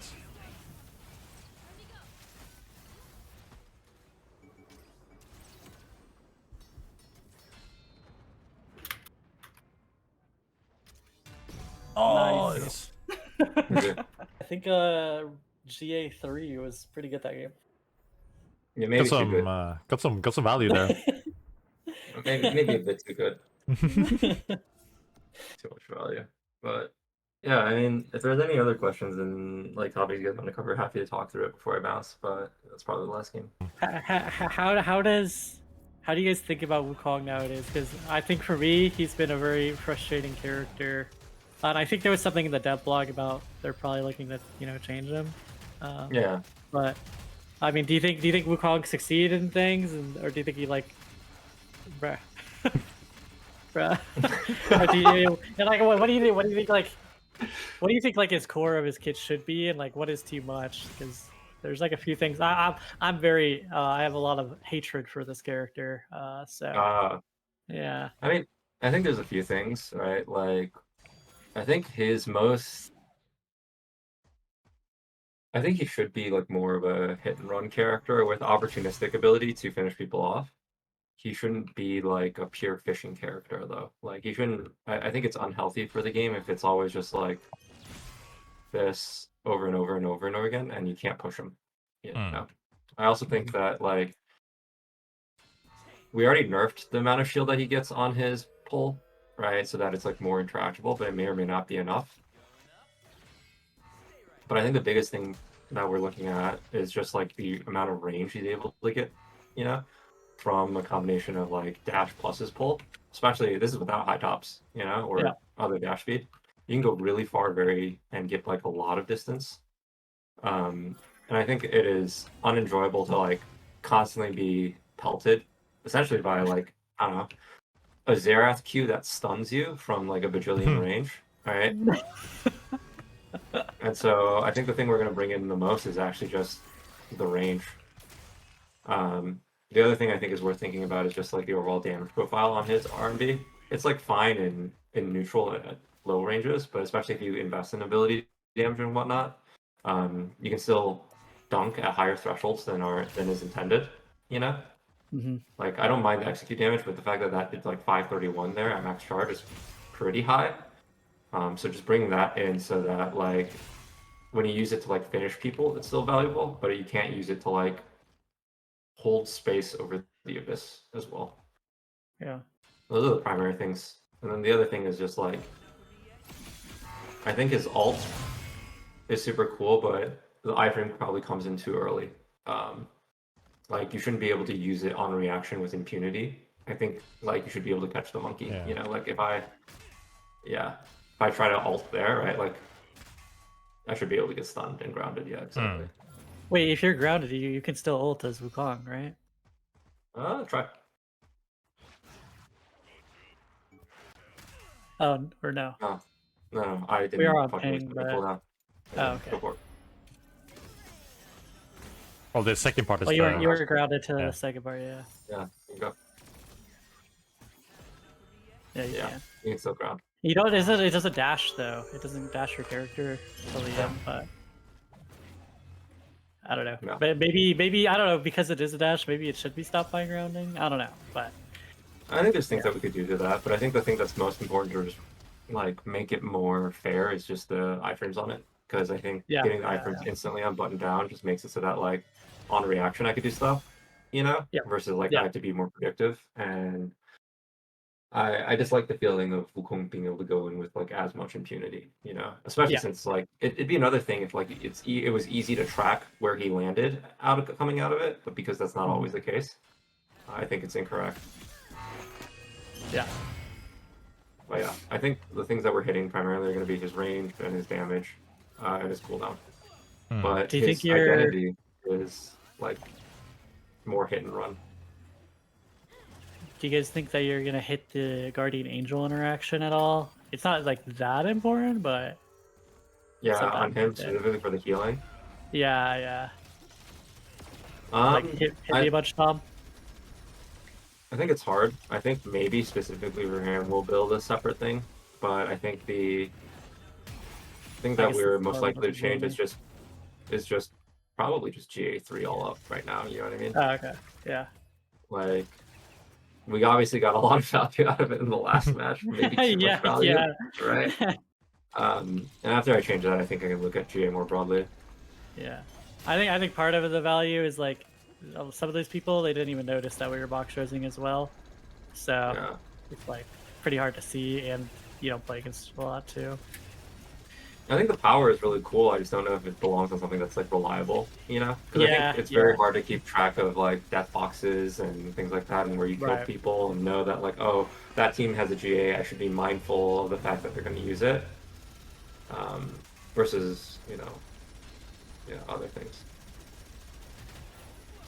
Yeah, and it could just be something like a red relic in the future or something. Yeah, there's options for it for sure. But yeah. But yeah, no, if you guys have like specific hate or pain points with Wukong outside of like stuff I mentioned, I'm open to hearing that too. I think you got most of it. Shield and how far he goes. Probably the cooldown on it, but yeah. I mean, yeah. I think that you guys will probably nerf him. I hope that the Wukong mains can still play him. I just hope it's less frustrating. So. Yeah, I want it. Over time, just make it more feel conversational. Like the intention with the shield was that like you could use it as like a defensive output in short ranges, especially, right? But it wasn't intended as like, hey, I can hold this stick in your face forever and you can't do anything about it. I think that was just incorrect. Yeah. But I think, I don't know, even at 900, like the hard thing with shields in general, this is the same problem with Oath Shield and something. It's like, do you tune for the 1v1 matchup or do you tune for like 1vn? Because if 1vn, it's like multiple people are shooting you can never use stick and you can never use Oath Shield. So you have to like send it higher up than you would intentionally want. Like, if it was just Wukong by itself in a 1v1 matchup, I think 900 shield's almost certainly incorrect, with the exception of some matchups, right? Like, Shrike can now reliably pop Wukong R&B shield if she landed a shot before. Jewel can dash through and pop it now too. There should be like more situations for more characters to pop it, but 900 might still be too high. But if you make it something like 600, dude, then he'll never be able to get it off, I think. Yeah. I don't know though. I guess maybe with the dash changes, maybe he would struggle to get it off. But to me, it's like it's not only that you're shielding this damage; it's that you're using up like she wasted her mark to deal no damage to me. That's like a big part of her kit, Or it's like, I'm Celeste and I use an RMB, and a Shatter, that I stacked up maybe like 5 stacks before he RMB'd, and then I use my RMB and my Shatter, and it maybe in the future it would break the shield. It doesn't right now, but it's like I used my whole Shatter, my whole RB to deal 0 damage to him. And it's not like he has less health to like compensate for that, Yeah, I mean another version of that is like Wukong should pay a bigger penalty on the Shatter, right? It's not necessarily that like you have to change the shield's value in that world to get the outcome that you want. For example, I mean this is made up. I wouldn't do this to Wukong players. Don't plan it. I'm not saying I would do this, but like say his shield is expired, right? It goes to the ground, and he's stunned for 5 seconds, right? And then it's like, oh great, now I can just fucking kill him, right? Like, I can like spam clown emoji in his face for 3 seconds while I do it, like there are other ways to approach tuning it, you know what I mean? And that's like, okay, because like if he needs that as an output, right? It's like how much more punishing, should it be on the flip side of it, right? Like another version of it is like, I don't know, if you want to get really creative, his RMP goes on like even longer cooldown, like past the cooldown. If he gets shattered or something like that. Like you don't get to play with your stick if you abuse it, and get punished for it for a while. Like whatever the case may be, like there are outputs on the other side of shield that I think are worth looking at as levers in addition to like the shield value itself. But the point is that like for the Wukong player, it should feel skillful and interesting. Like you should have like moments when you realize it's correct to R&B, to block the damage, and there's tension between wanting the output offensively versus the output defensively, and like you should feel really good when you're able to get both. You know what I mean? But like it shouldn't be like a really shallow decision where like I always R&B in their face knowing that they can't do anything to me, and I'm not worried about what the penalty looks like on the back half of it. I think that's incorrect. Got a suggestion from chat here on this RMB. Like, what if Wukong gets a damage reduction, and the longer he's on his stick, the more reduction degrades, like on RMB? Like, the more time he uses on just hitting the stick, the less damage it will do. I think it's interesting. I think, for example, like this, right? Like, maybe there should be more of a penalty getting to that, right? I don't think you should have a damage reduction for, like, normally holding stick, if that makes sense. That feels like a weird tension, but like depending on how long you're perched, you know what I mean, I could see there being some sort of timer. Or even like the flip side of that is like, hey, should I be able to just like threaten like this, you know what I mean? Yeah. No. And like slowly fall down, right? like could it just be like like, is there something else that I can do, right? That could be, like, he does less damage after a certain point, after he's held the max, but it shouldn't be, like, as soon as he holds the max, he starts losing damage. Yeah. But I could reduce the duration of him being able to hold stick in the air for as long. I could make it so that, like, I don't know. This would be super mean. It's like, hey, if you hold for too long, it just dunks you. You know? Yeah, do that. Do that. I'm okay, Wukong haters. You know, this is why you can't trust Wukong haters to balance Wukong. You also can't trust Wukong players to balance Wukong. No, I think like one You of can his trust biggest the less strengths. players, though. Yeah. No, because like he can hold it for so Yeah, long. plus 10 He damage, can sure. just take it back and forth so easily. Like your restriction is there's like no restriction. Like when you're dunking with other hunters, it's like harder to shift left and right or like angle it. But Wukong just stays in air, goes back and forth. Yeah, just like he has everything with it. I don't mind, for example, like him having the being able to like shift them back and forth all the time if he didn't have the range, and I wouldn't mind the range if he couldn't like switch it back and forth all the time and like aim it so easily. Yeah, I mean, the biggest thing that I probably hit for next patch is for him specifically is range. You know what I mean? And so, like, I think I want to see how it feels after we hit range and cooldown, and then like what other outputs there are, right? Because there's like, hey, there's with any ability or any output in any sort of combat game, it's like, hey, I can make this ability's output lower, I can make it feel more earned, right? Like that could be it's harder to hit. That could be that like I get less utility while I'm doing it. That could be there's a greater punishment or greater risk that's incurred if I miss it, right? And I include like perching to max and falling off and getting pushed through like the equivalent of missing it.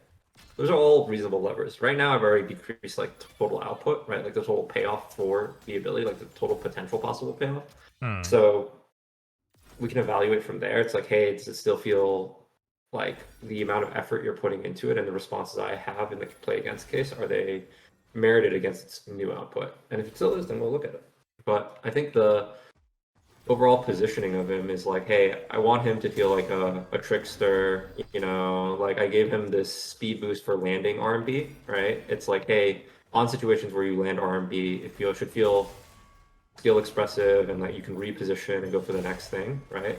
But it shouldn't feel like, again, like a foregone conclusion. Like you should still feel like there's A, tension hitting RMB, and B, that like when you have RMB up, you should feel not like you should feel advantaged but not completely unthreatened. Plus, you already have so much tactical mobility with B hopping. Yeah, we'll have to try them out next patch. Yeah, We'll give him a shot. I'm not saying I got everything right either, but just give him a shot. Yeah, We'll see how it goes. Yeah. Cool. Well, thank you guys for playing. Thanks for Yeah, it was fun. Thanks for putting me in joining. the backpack, of course. And if you guys have any other questions, feel free to hit me up. But yeah, this was fun. Thanks, y'all. Yeah, thank you. Have a good rest of your day. Thanks for waking up early. You too. See you guys. Bye. Later.